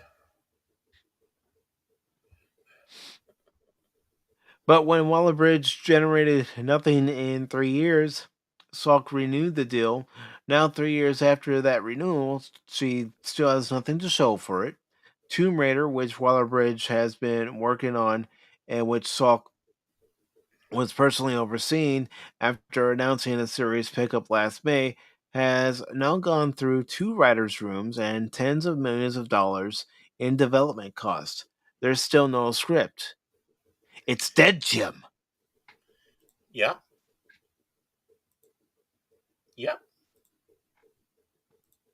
Notably, the fact that Tomb Raider is in such a state of development hell comes as very little surprise, given the fact that outside of reports from last year that Dark Phoenix star Sophie Turner had completed some screen tests for the role of Laura Croft, Bologna's scoop is the only major progress update the project has received since it was first announced in May 2024. In fact, all the public really knows about the series is Waller-Bridge's excitement toward getting to handle the IP, which she detailed to IGN shortly before it was officially announced. I mean, this is just basically another project in Hollywood that's spinning its wheels, going nowhere. Well, it's a project I don't think she was even serious about and got the money and Yeah. then was able to fool them for more money. Good There's job, so much Amazon. There's so much I can incorporate, said the Indiana Jones and the Dial of Destiny star. I mean, the character of Laura Croft was inspired by Indiana Jones and James Bond, so there's so much, and it just felt like the perfect final step in my personal adventure through this kind of franchise world. I love the idea of, as Steven Spielberg describes it, the greatest show on earth, as in being able to make things with that skill and to go on adventures that big and for the comedy and heart to be matched, but on this kind of great level, she added. And actually, through all the adventure stuff that I've learned from those franchises, it's actually how to keep something feeling grounded as well as allow it to be bigger than itself in some way. And so hopefully that will all translate perfectly seamlessly into Tomb Raider. Yeah, but here's the problem. Like a lot of Hollywood projects nowadays, even Tomb Raider would suffer from too much comedy. Yep. It wouldn't be put in the right spots. It wouldn't be put in a moment to add levity. No. Even Star Trek, like you and I have said, Baron, Hmm. has its moments of humor, but they put it in the right spots. At least they did with the older shows. Hmm. Exactly. One of the problems I thought Next Generation had was they didn't really know how to put any humor in. They Hmm. took themselves too serious, uh, which was a shame. But Yeah. but when you were able to get that in there, it's like uh, it's I mean, amazing. You have great episodes, yeah. because it's life, When Guinan gives Worf prune juice for the first time, right? and he Worf tries it, and he calls it a warrior's trick. Doesn't that make you laugh? Yes, it made all of us laugh. It's like prune. It's like I suppose in some ways it would be, especially what he can do to you. So it says, interestingly, rather than a standalone television series, Waller Bridge's Tomb Raider was announced as one part of a Tomb Raider universe at Amazon. To this end, it's currently unclear just how the series' lack of progress will affect either the planned franchise film, which Waller Bridge is also said to be attached to, or Amazon's overall shared universe plans. They're dead right now. If there's nothing Yeah. going on, you might as well say they're dead. Well, let's hope it's dead. I mean, we were wanting it dead, so maybe we're going to Yeah. get our our uh, our wish. I mean, we want Laura Croft to come back. We want her to be having Of course we adventures, do. just not under these people. Oh, now I'm sounding like cat. These people. We did, but even when I first heard about this, I'm thinking, no, I don't know that this is gonna work. Mm-mm. And Well, then you hear that she's attached to it. It's like, oh, come on, Amazon, help mhm. us out here. Come on, just a little bit. Well, yeah. I mean, the moment you heard her name, you knew it was going to be about as much of a success as when you heard Tim Walls was picked. It's like right there. It's like, okay, it's done. They're done. Ain't going to happen. I mean, when I first heard that they were thinking about making another Tomb Raider series, whether it be television or movie, I was thinking of Haley Atwell as Laura Croft. That's where my mind went. Hmm. But yeah, I'm hoping this project is dead in the water. Well, can Amazon continue with this? I mean, they already got two blows right here with the bond and now this, and how Hmm. much money they've already pissed away. And yeah, pissed away. I mean, how much of that 20 million has Phoebe Waller Bridge got? Was that leading up to? Obviously, she's going to have to be paid for. Anybody would be for trying to get something going. So I mean, she got all that money and ran, and then Yeah, somehow was able to say, "Hey, can you give me some more? Give me and some they more were time?" foolish enough to give her more, Right? and she didn't produce anything. There were no proven results. No. I can't do that at a job saying, yeah, I want a raise. Well, Mike, what have you done the last Hmm. year? Yeah. Absolutely nothing, but I think I deserve a raise. What is it that you do here? Yeah. Exactly. Exactly. And when they start talking about the old man's club or the old men's club or whatever, there's something to be said about the new women's club. Because again, Mhm. it was a woman who was in charge of Amazon who's giving Phoebe Waller Bridge pass after pass. It's the same thing. I don't care. And Jay says his black metal album will be out this year. Nice. Yeah, you've got to produce results if you want to get a raise. But apparently, in Hollywood and at Amazon, oh, you haven't produced anything. Well, that's fine. Here's some more money. Take it. Take it. We're a multi-billion-dollar company anyway. Here you go. We won't miss this. Yeah, we'll just make sure that we smash those packages even more. Um, I mean that they're creatively bankrupt. That's what it is, and uh, I think this is starting to become some of the effect of November. People are trying to shift, and let's see how fast they shift. Because in Hollywood, they're seeing it. It's like, okay, how we're going to stay alive? You mean we actually got to do something? You mean we actually got to get creative?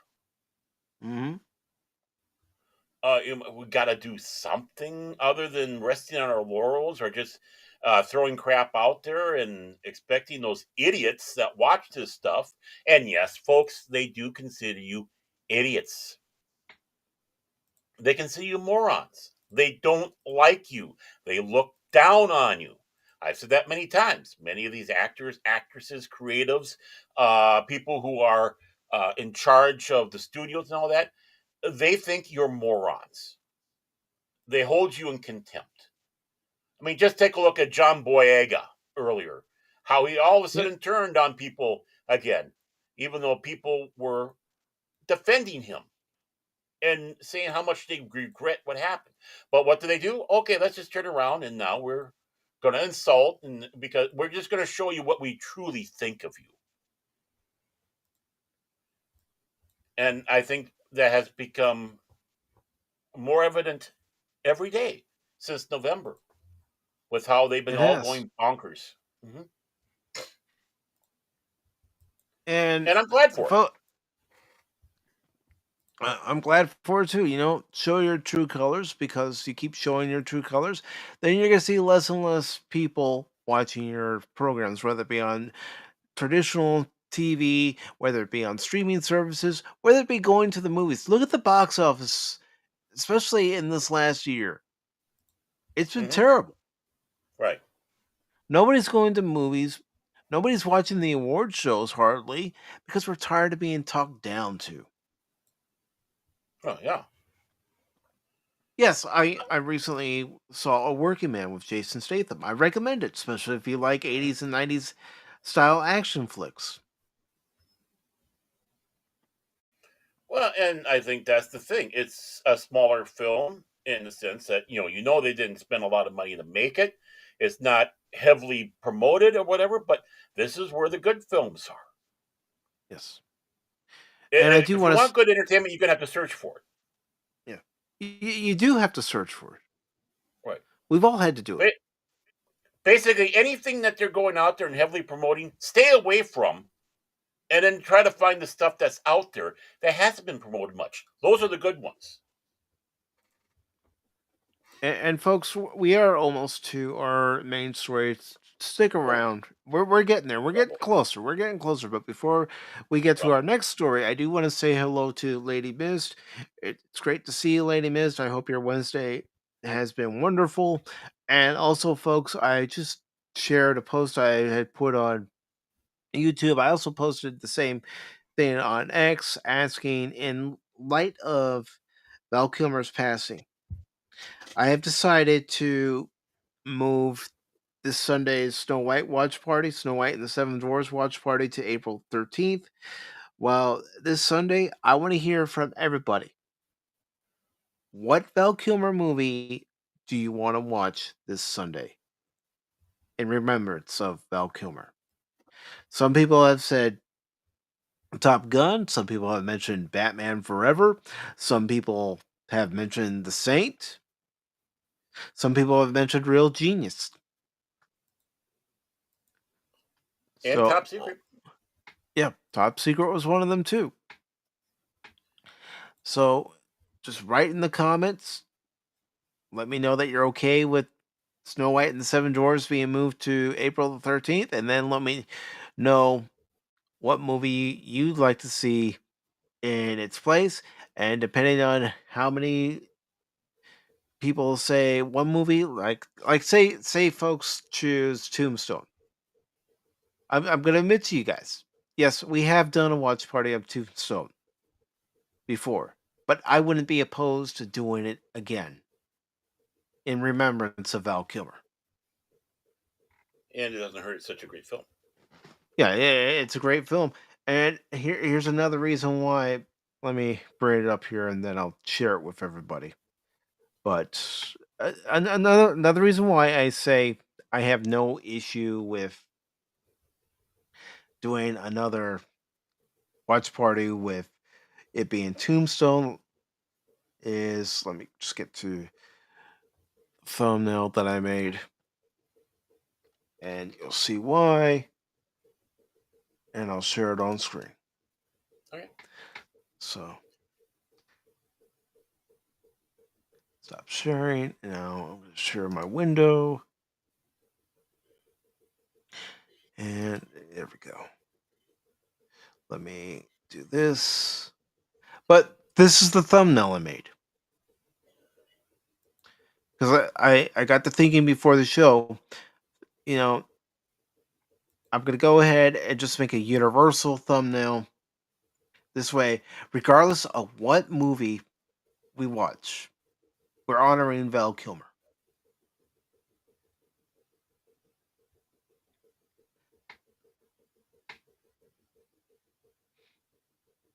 And let's see, Lady Miss says, watching Tombstone for Val at Putin's Cat tonight in memory of him. All right. Mm-hmm. Like I said, Lady Mist, earlier in the show, he'll always be our Huckleberry. Mm-hmm. And if you like him, well, you're a daisy if you do.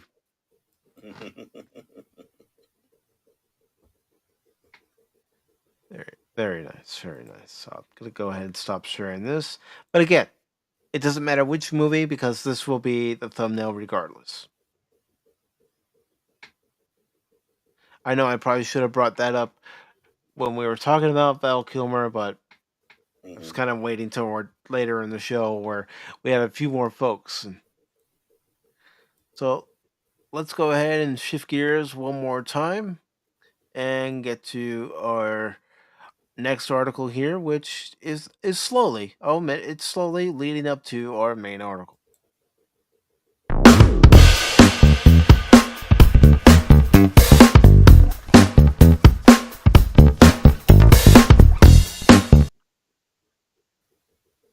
All right, so we have this article from comicbook.com, and it says indie studios are breathing new life into classic franchises. Indie gaming is testing the appetite for older licensed brands. Yay! Yeah, I don't care as long as the game's good. Mm-hmm. If the game is not so good, then I'm not going to care about it. Does This that mean Custer Revenge is coming back? You never know. This is by Christopher Rossetto. It was posted on Monday. It says there is a long history of video games collaborating with movies, television, and other brands to create meaningful interactive media and gaming experiences. In the 80s and 90s, building out a video game associated with a major film release was a great marketing tactic to reach new audiences. This brought us titles like GoldenEye 007 on N64, Aladdin on the Super Nintendo, although when I think of the Aladdin games, I think of the one on Genesis more than the Super Nintendo one because the actual artists from the movie also worked on the game. So, or the infamous E.T. the Extraterrestrial on Atari. While Oh there God! has God, that game. While there has always been some level of official licensing of popular brands in video games, the frequency is far from what existed in the earlier years of gaming. mostly from a decline in the overall quality within those licensed games. Recently, though, there has been a resurgence of officially licensed games, and it's coming from the indie gaming scene. And there you see Shredder's Revenge. Hmm. In the indie gaming space, more and more brands are taking the chance at an officially licensed game, which gives a pulse test of whether there's still interest in properties that have been stagnant for some time or could be looking for a unique and refreshing perspective. Teenage Mutant Ninja Turtles Shredder's Revenge is one of the most successful such examples of an indie studio breathing life back into an older brand. Well, that's because it reminded us so much of the old Konami games that we played. Whether it be Hmm. the first Turtles arcade game or second Turtles arcade game, the console games, you name it. Hmm. TMNT Shredder's Revenge was developed by Tribute Games and released in 2022. The game debuted with an 85 on Metacritic and reported over 1 million copies sold. The interest in Shredder's Revenge was enough so that it warranted the release of Teenage Mutant Ninja Turtles: The Cowabunga Collection, a compilation of several of the most successful Teenage Mutant Ninja Turtle games. A few months later, the success with Teenage Mutant Ninja Turtles: Shredder's Revenge seemingly also had an impact leading up to the development of other upcoming indie Ninja Turtle games like Teenage Mutant Ninja Turtles Tactical Takedown or Teenage Mutant Ninja Turtles Mutants Unleashed. Teenage Mutants. Mutant Ninja. Mhm. Teenage Mutants. Mutant. Yes, sir. Yes, sir. Teenage Mutant Ninja Turtles is not the only brand getting value from indie development either. Ubisoft brought life back to the Prince of Persia franchise with the publishing of two titles developed by smaller or indie studios. Previously, Prince of Persia had been without a release in nearly 15 years, with the last major release in 2010's Prince of Persia: The Forgotten Sands. In 2024, both Prince of Persia: The Forgotten Crown and The Rogue Prince of Persia were released by Ubisoft Montpellier Studio and Evil Empire, respectively. Both titles were received well by audiences, with Prince of Persia: The Forgotten Crown selling over 1 million copies and The Rogue Prince of Persia being rated very positive, 86% on Steam. Opportunities for film adaptations into officially licensed video games by independent studios have also seen various levels of development in the indie gaming space. 2020 saw the release of John Wick Hex by Bithell Games, and the independent AAA studio IO Interactive is looking to develop the next James Bond 007 game. Most recently, it was announced that an official Terminator 2 side scroller will be coming in September, dubbed Terminator 2D No Fate, developed by Bitmat Baru.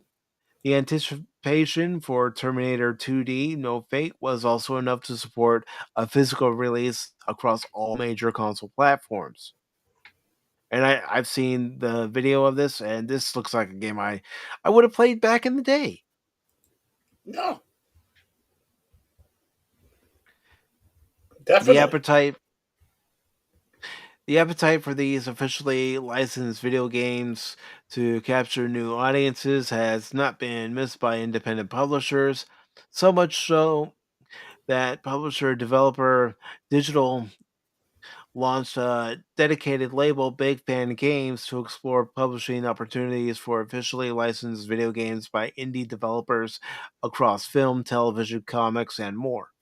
Big Fan Games is the publishing arm behind Tron Catalyst, Hellboy, Web of Wyrned, or I don't know if I said that right.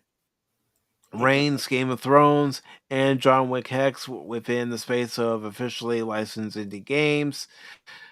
While officially licensed video games are nothing wildly new within the gaming industry, seeing AAA brands like Terminator, John Wick, or Prince of Persia experimenting with independent studios is noteworthy. Indie studios have the benefit of tapping into a brand with an established audience base, while major franchises can explore a refresh on an IP that might have been stagnant.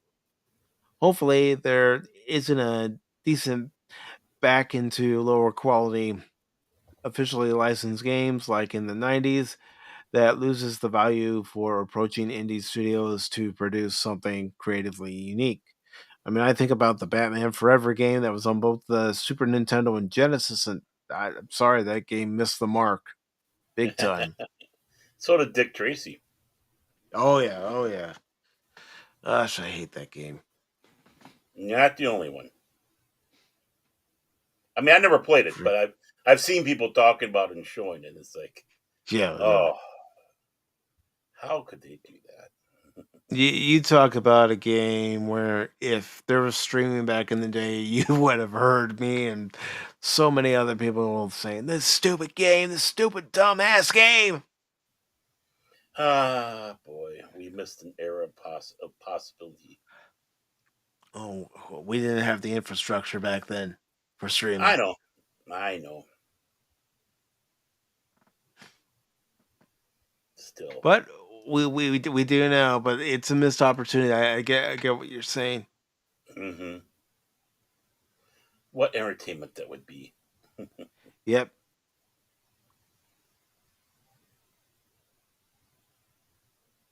And about the Tombstone watch, Lady Miss says you could go over there too if you want. Yeah, yeah, yeah. Let's see. Trying to catch up on the cat on the chat. Why did I call it the cat? Because I'm tired. That's why. I'm an old man now. He partied too hardy. Yeah, a party too hardy. hmm He went out and got himself a pair of socks yesterday. It was just too exciting. Ah, shorts, man, shorts. Hey, you know, me My, my, saying socks is funnier than saying shorts. Come on. no, Come on, no, I'm trying no. to get the levity up, man. Come on, man. It was a pair of Wrangler shorts that I like. So Rainbow bought shorts? myself Wrangler. Clean out your ears, Oh. man. Well, Wrangler. I never said my ears worked that good. Jeez, man. Come on, man. Cash Pop's a bad dude. Yeah, go ahead and put the link in there, please and thank you, Lady Mist. Oh, And while you're doing that, I'll go ahead and move on to our next story, which is also gaming related because it leads up to our main story. wow. Game. Game's on!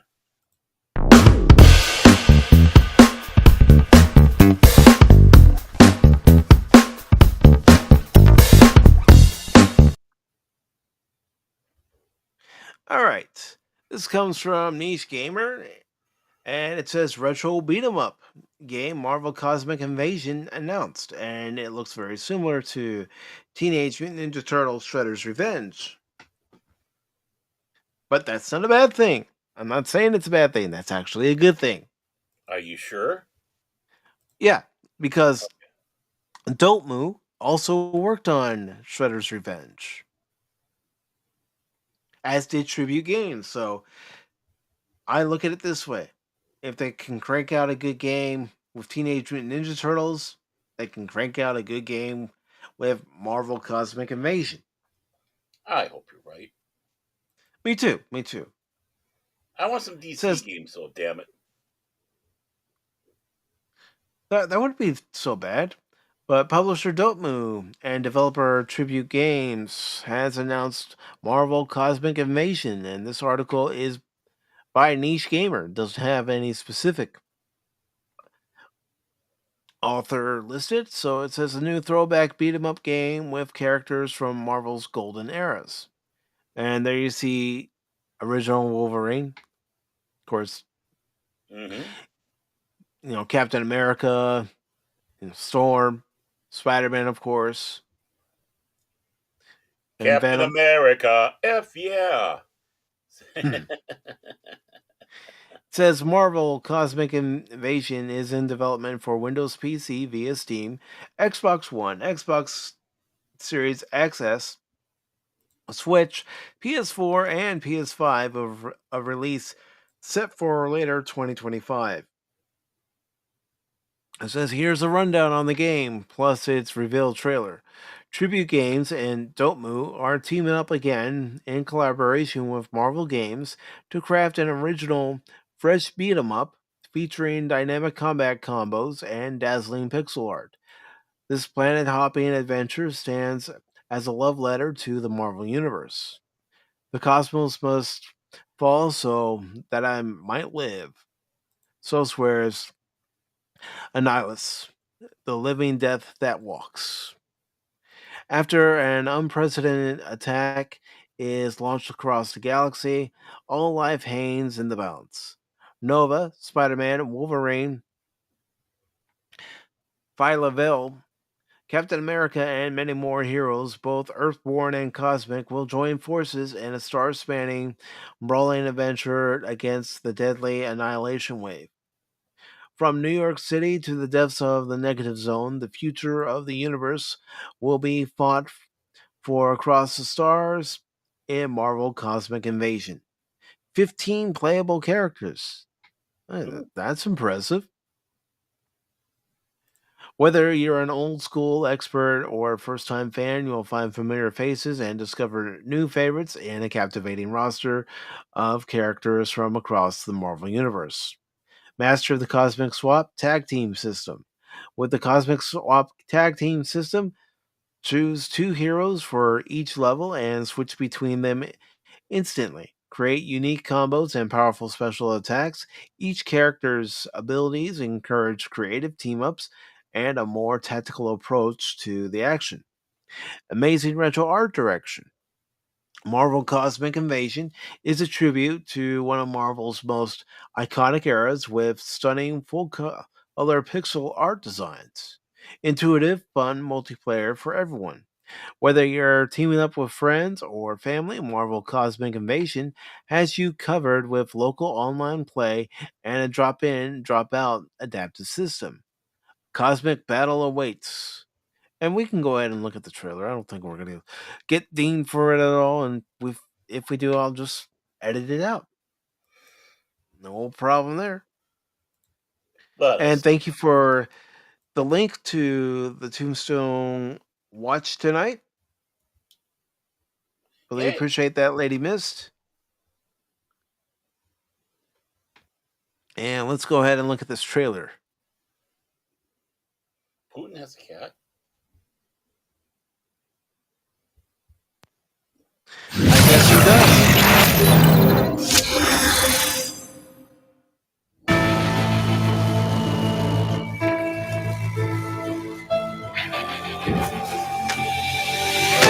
Violent.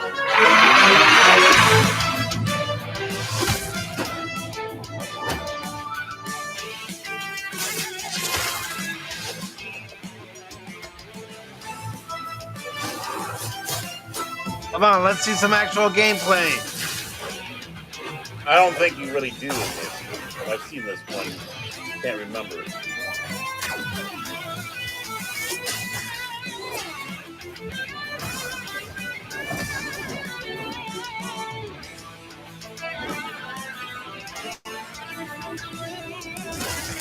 There we go. Yeah, there we go. Yeah, see, very, very much like Shredder's Revenge, with the same pixel art style. Yep. The Daily Planet.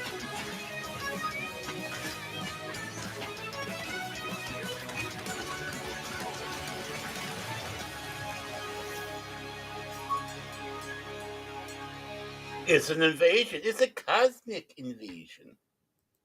It's a cosmic invasion, even.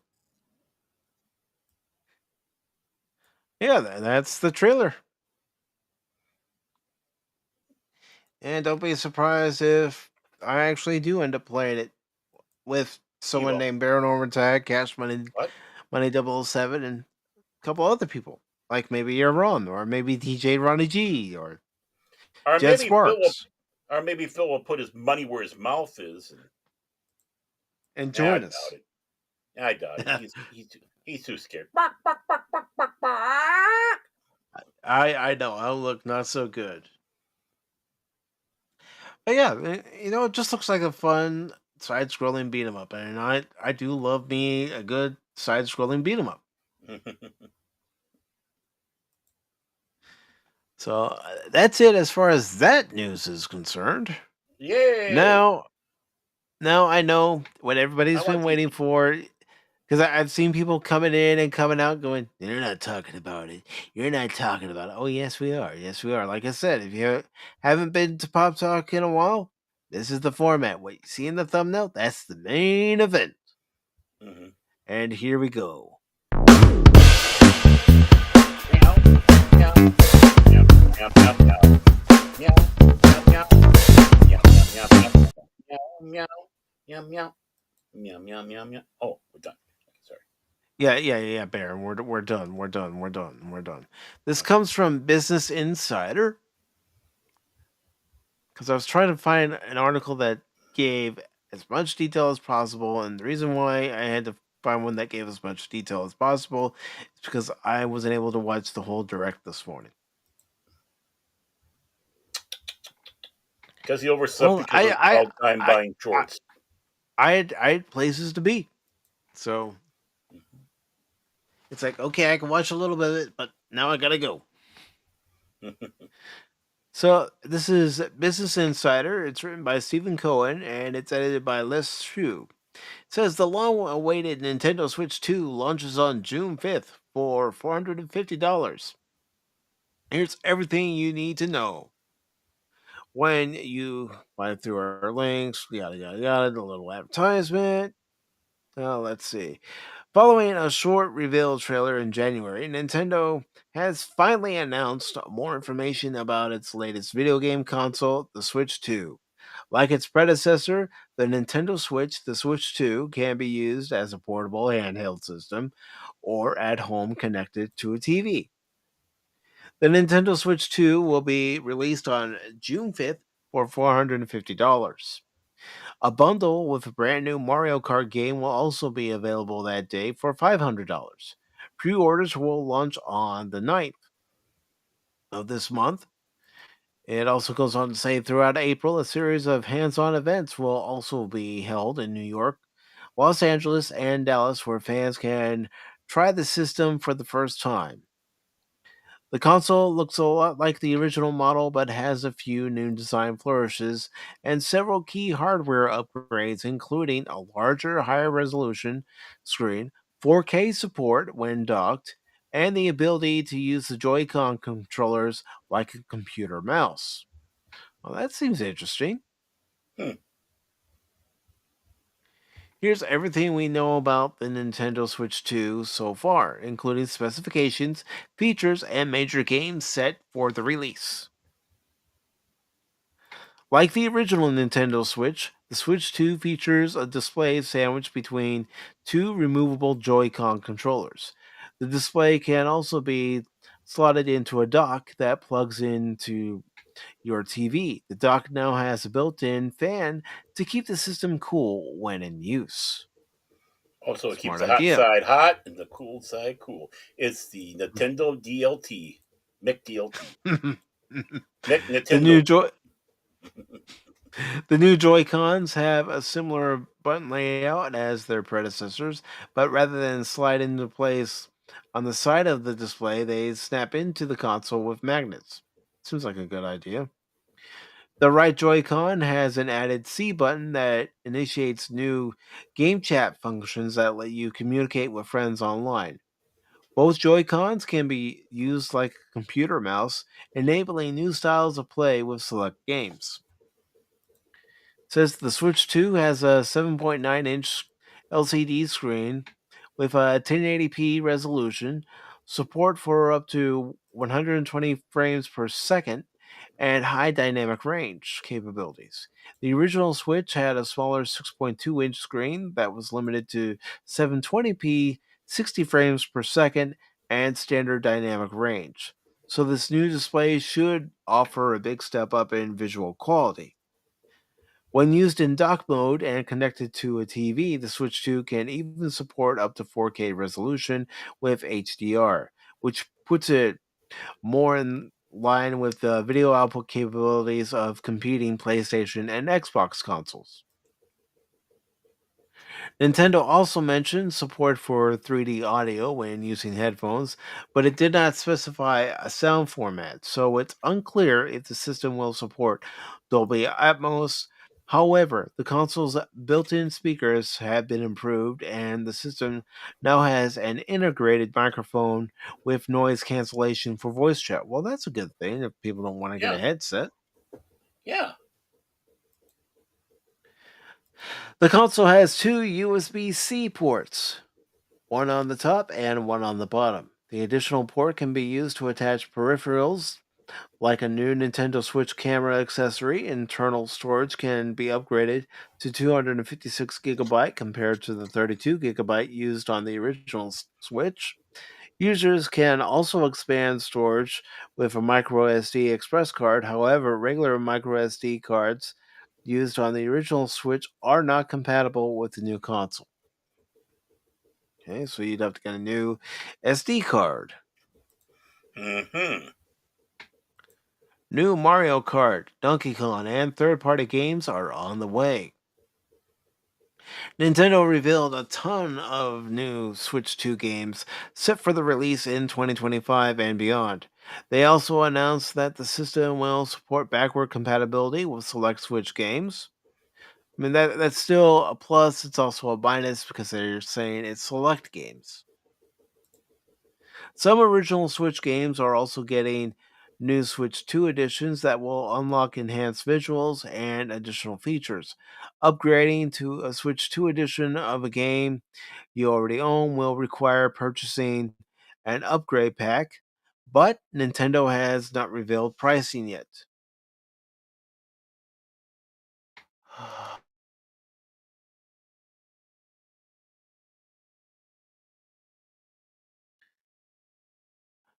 I'm back.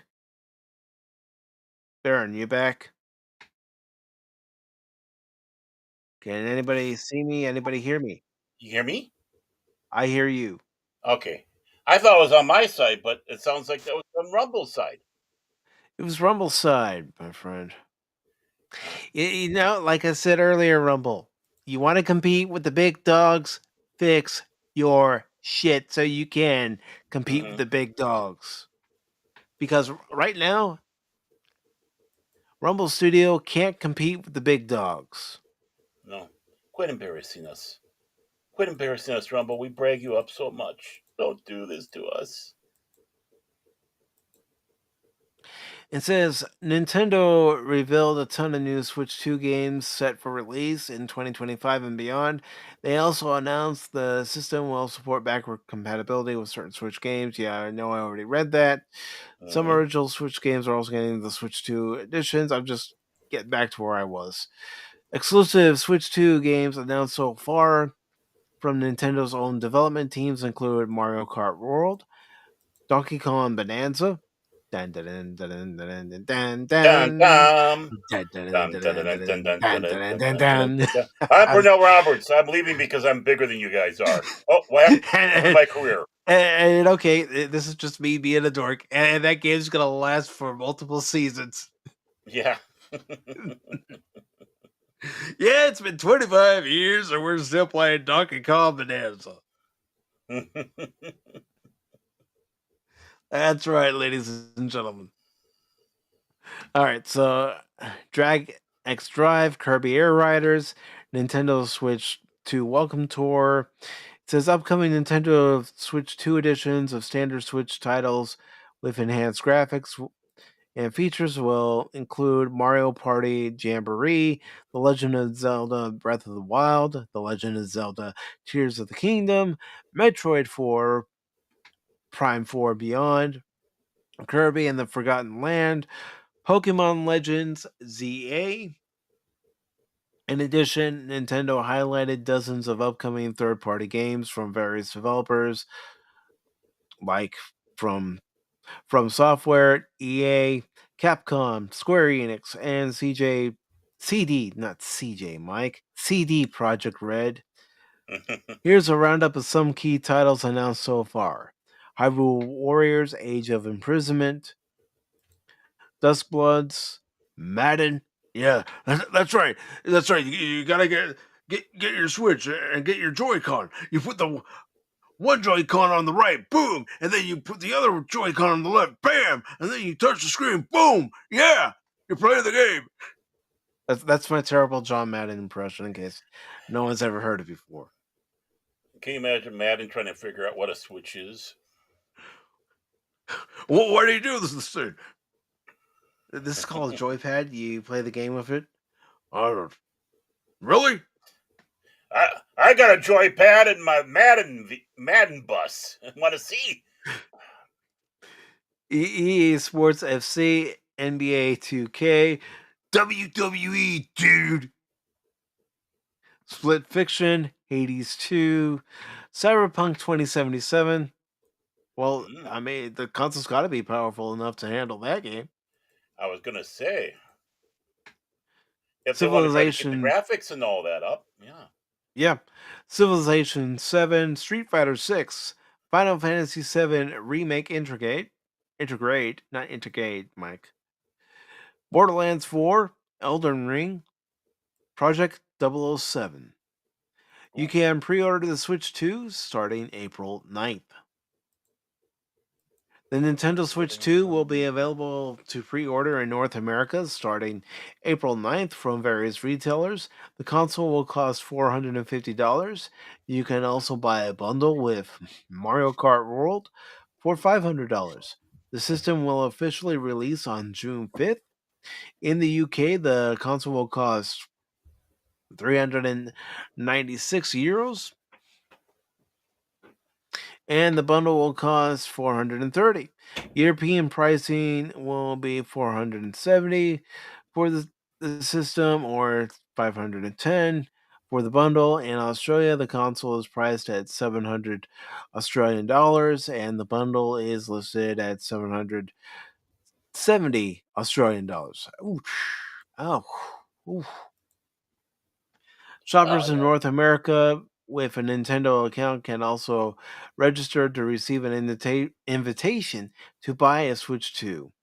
Invitations will be provided on a first come, first served basis, with priority going to members who bought a Nintendo Switch online membership within a minimum of 12 months paid, a minimum of 50 gameplay hours logged as of April 2nd. Invitations will start going out on May 8th. Check the Nintendo website for more details.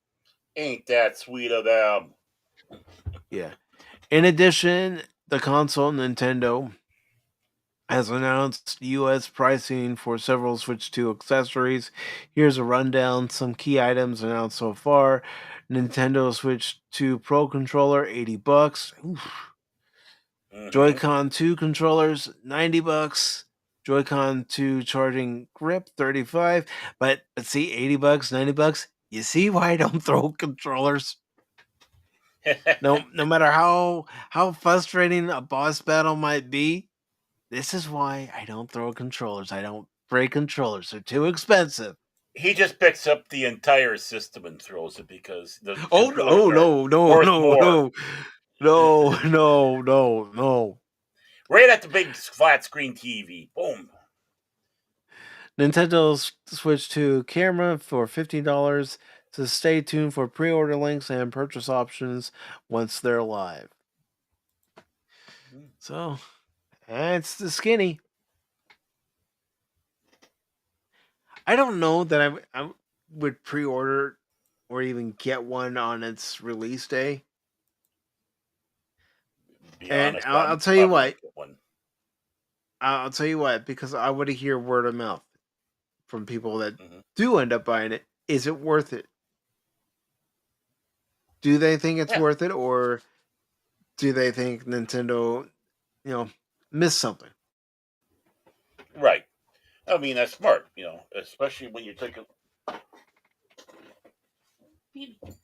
I mean, especially when you got something that's that expensive, and they've been so secretive about it. Mm-hmm. I can understand trying to be somewhat secretive, but still, but you know what? You got those impulse buyers. It's like, oh, it's a Nintendo, it's a Switch. I'm going to buy it. And, it doesn't matter. Or they do anything they can to buy it. Here's also something to consider, Baron.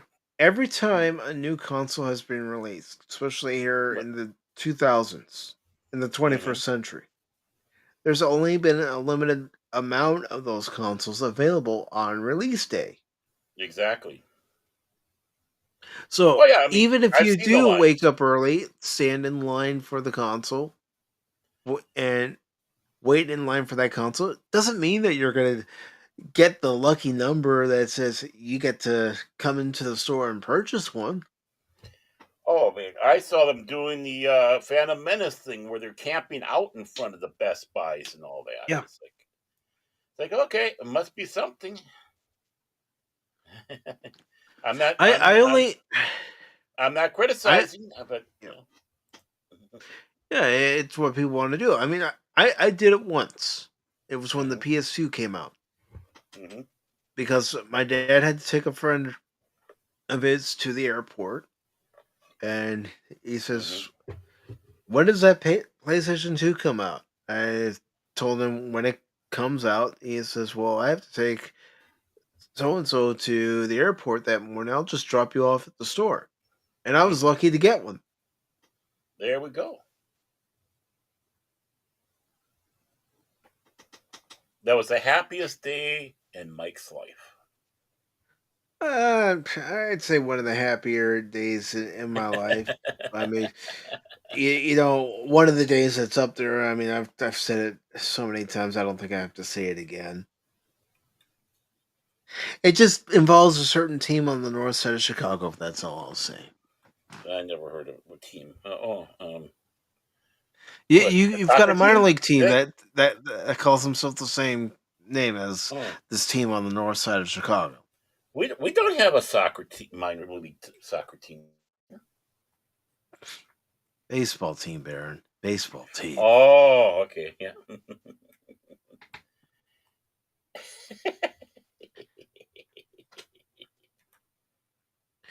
And I know some people will probably say, "Well, I'll just look on eBay." You realize how much people are gonna charge you on eBay for it? See that, and here's someone else that has probably got his 2 cents that he wants to add to it as well. Who? You there, who has just entered with us? Speak, or forever hold your peace. Who? We prefer that you speak, but he's still muted. Who? He's still muted.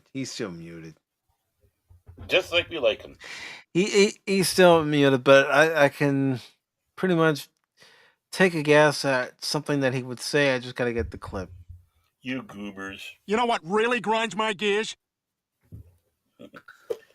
All right, now he's going, Mom, I'm on the stream.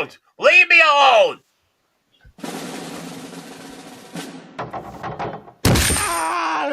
It's not a liquid. It's a great many pieces of solid matter that form a hard floor-like surface. I mean, let's face it. He probably has the money to get one. So take it away, Cash. 2 cents. Hello. Hi. Can you hear me? Yeah. What? Huh? Guess he can't hear us. Hello. Hi. What? What?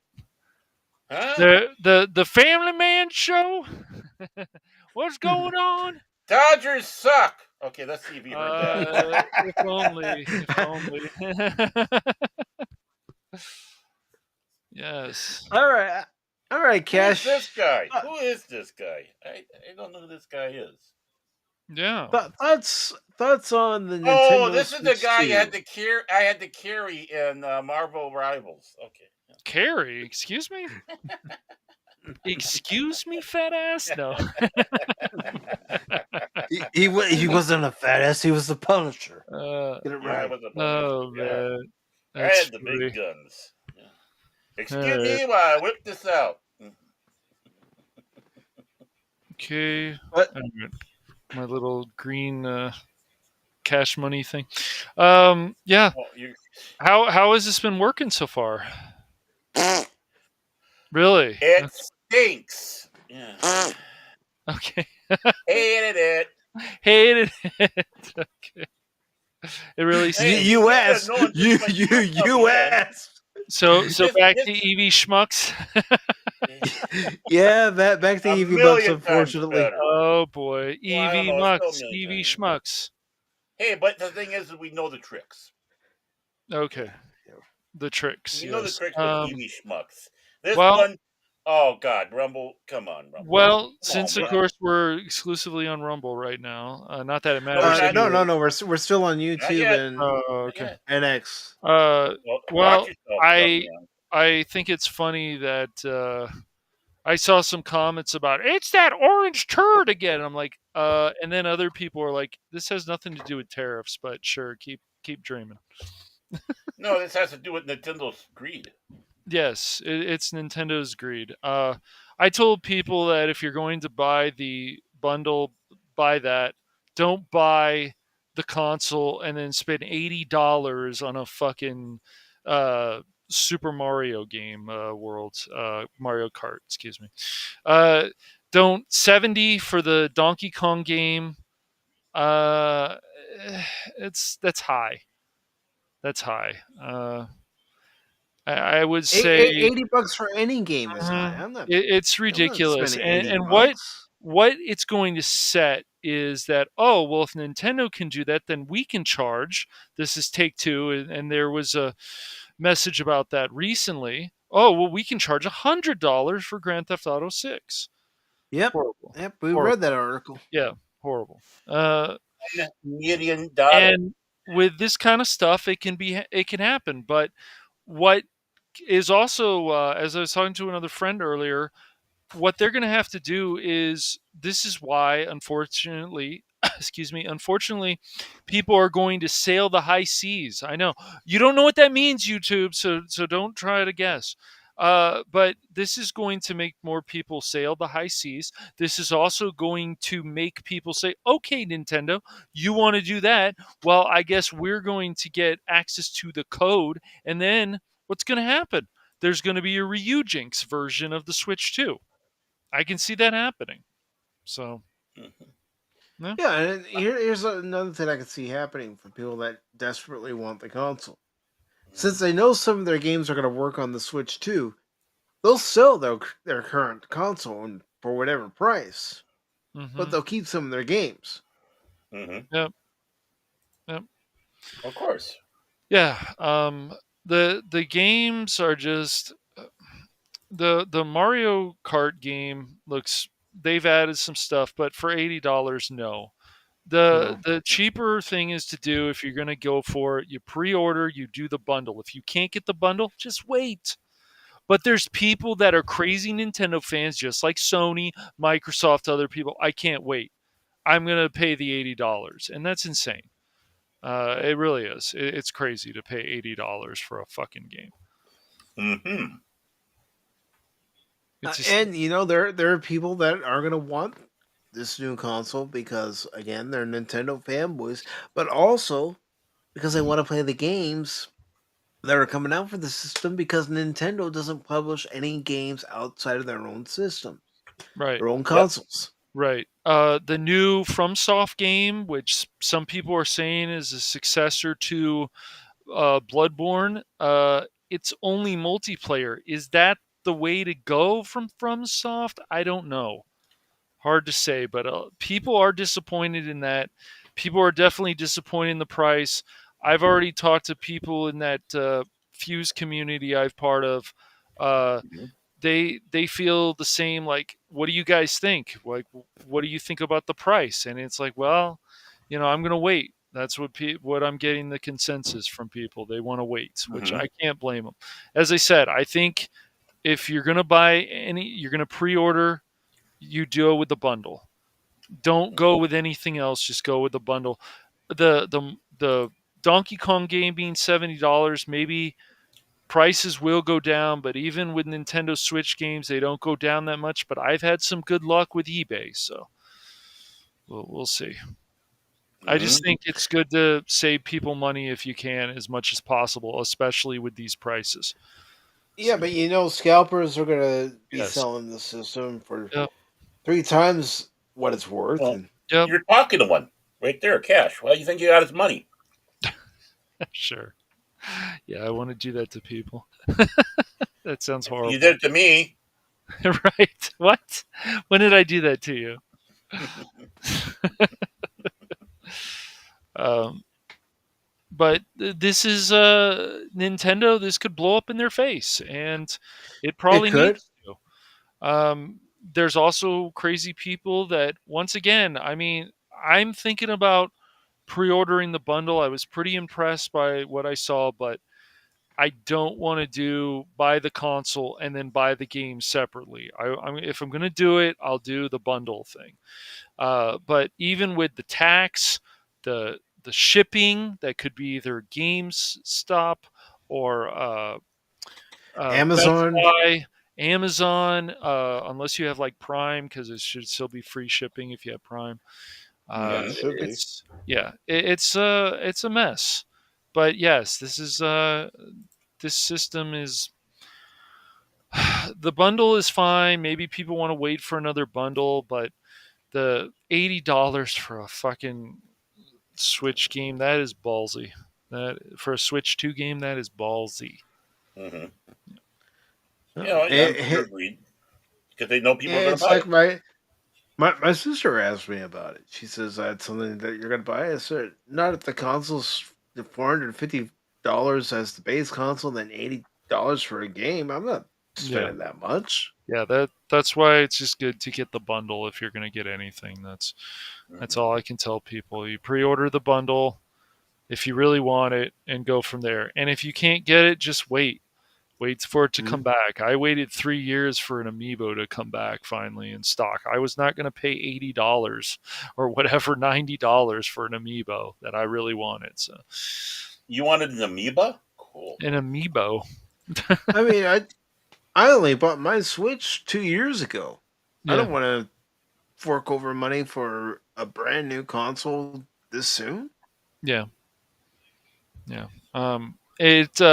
It's going to have to run all these games. It's going to have to run Cyberpunk 2077 well. And if people don't want to do this, then I would just save up for a computer, buy a nice laptop, gaming laptop. That's obviously that's a good investment. That's expensive though, and just or save up for a nice desktop. You're going to get a hell of a lot out from your money. So even if you spend over, or like I mentioned before, if you really want this console that bad, and you're willing to fork over the $500, but you don't have the $500 at the moment, then you might want to look at selling some things. yes, Oh, yes. great. All these nerds on the street walking around. Want a good time? I need to get a new Switch. I got turtles. Barrett always takes it in a completely other Of direction. course. Of course.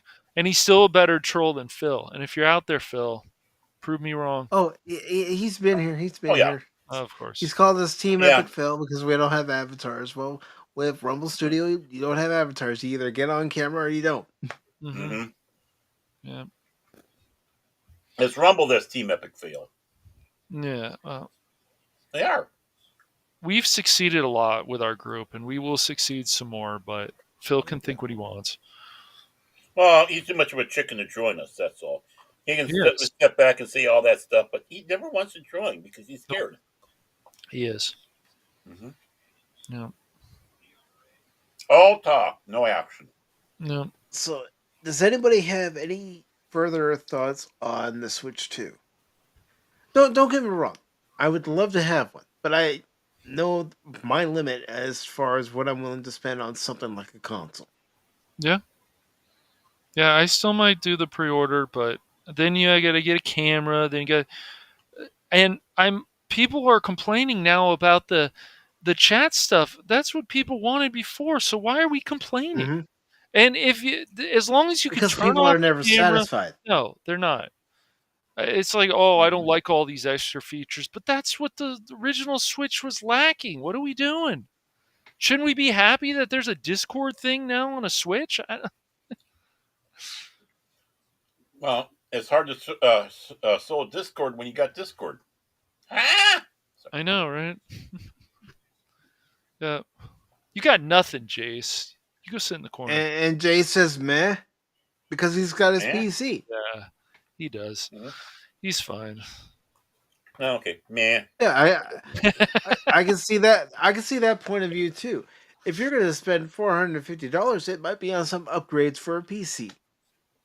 Yeah. I'm not saying you're going to be getting a new graphics card for that price, but you can Yeah. make some nice upgrades. Yeah, and if you're gonna, it's like the computer guy I know said, if you're gonna spend extra money, spend the extra money because it will be good for you in the long run. You will get your money's worths, and he's right. So Yeah. you will. Absolutely. Mm-hmm. See, So Cat can anybody- get that graphic card for cheap. He's got that fence down in Fullerton, so. Sure. But anyone in the chat have any last thoughts before we start moving over to Rumble? Because Baron wants me to watch something, and Oh no. I don't want you to watch Yeah. anything. shit. Oh, please, please, please! That Strange New Worlds trailer for their third season. Oh boy, very exciting. Yeah. Yeah. Or should we say Strange Phil Worlds? Should be amazing. Oh, yeah. Great. Yeah.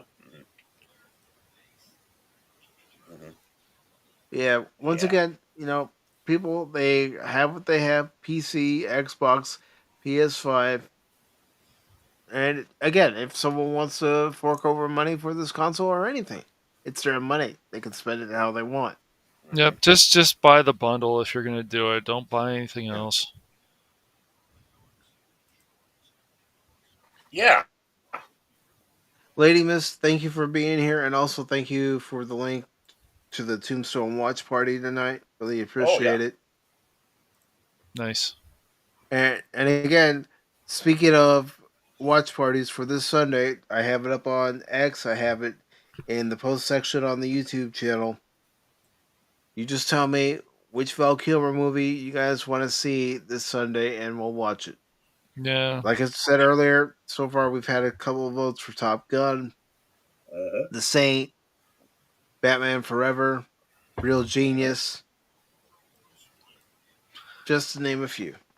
Yeah. Yeah. But- Yeah. Yeah. Cash, if Unfortunately, you have anything you'd like to Oh. promote, please. No, Peace not out. yet. Not yet. All right, Baron. Nothing yet. No. All right. Well, Let's as get far over as the Rumble. I'm just gonna let me do my thing. Let me do my thing. The No. thing, the thing. Mm. Because I haven't even promoted what's coming up on the channel yet. You want me to just leave everybody hanging dry? No, I'm not doing that. But anyways, tomorrow, 6 p.m. Eastern, YouTube, Rumble. I'm going to be playing more Rise of the Ronin. Hopefully it doesn't take me 3 hours to get through this next boss fight. Or any part of the game. And then, of course, the Remembering Val Kilmer watch party on Sunday, with the Snow White and Seven Dwarfs watch party being moved to Sunday, April 13th. So Yeah. those are a couple things coming up. I'm sorry, Val Kilmer, just like Tom Clancy, Crichton, some of these other people had a smoking addiction. So, yeah. And also, you can check Jason Fox on 540 Studio for the Beyond tomorrow, where you will see the avatars and hear the voices of Cash Money 007 and Baron Overtag, along with Hashi, Whoopa Troopa, Tom, Kilta Cajun, and of course the crazy Norwegian himself, Jason Fox, along with Prismatics. I guess we'll go on there, Baron. I don't know. I guess. Yeah, you hear that, Jace? Oh man, I guess. This Norwegian though, I don't know, Baron. He's kind of, I don't know. But I want to thank Lady Mist for being here, Jace for being here, DJ Ronnie G for being here. We also had Phil McCracken here. We also had the panel wannabe here. And Jet Sparks was here. Your Ron was here as well. And thank you to everybody who might have listened or lurk, or anybody who watches this on the replay. Really appreciate it. Make sure, if you haven't done so already, that you smash that like button, share out the stream, and consider subscribing and following Darren, Cash, and myself. We're going to be exclusively over on the Rumble side here shortly. Yay. Yay. I don't know if it's much of a yay anymore. Not after tonight. Well, I mean, Rumble side, but not using Rumble. Yeah. Oh, we still got to use Rumble Studio, Baron. Well, yeah, going to Rumble, yeah. Yeah. But Rumble owes ladies us and an gentlemen, apology. if you'd like to join us over on those sides, you're more than welcome to. I'm going to go ahead and cancel out the feed over on the YouTube side and then try to do the same for X. So give me a second. He's doing it, folks. He's doing it. All right, we're canceled out on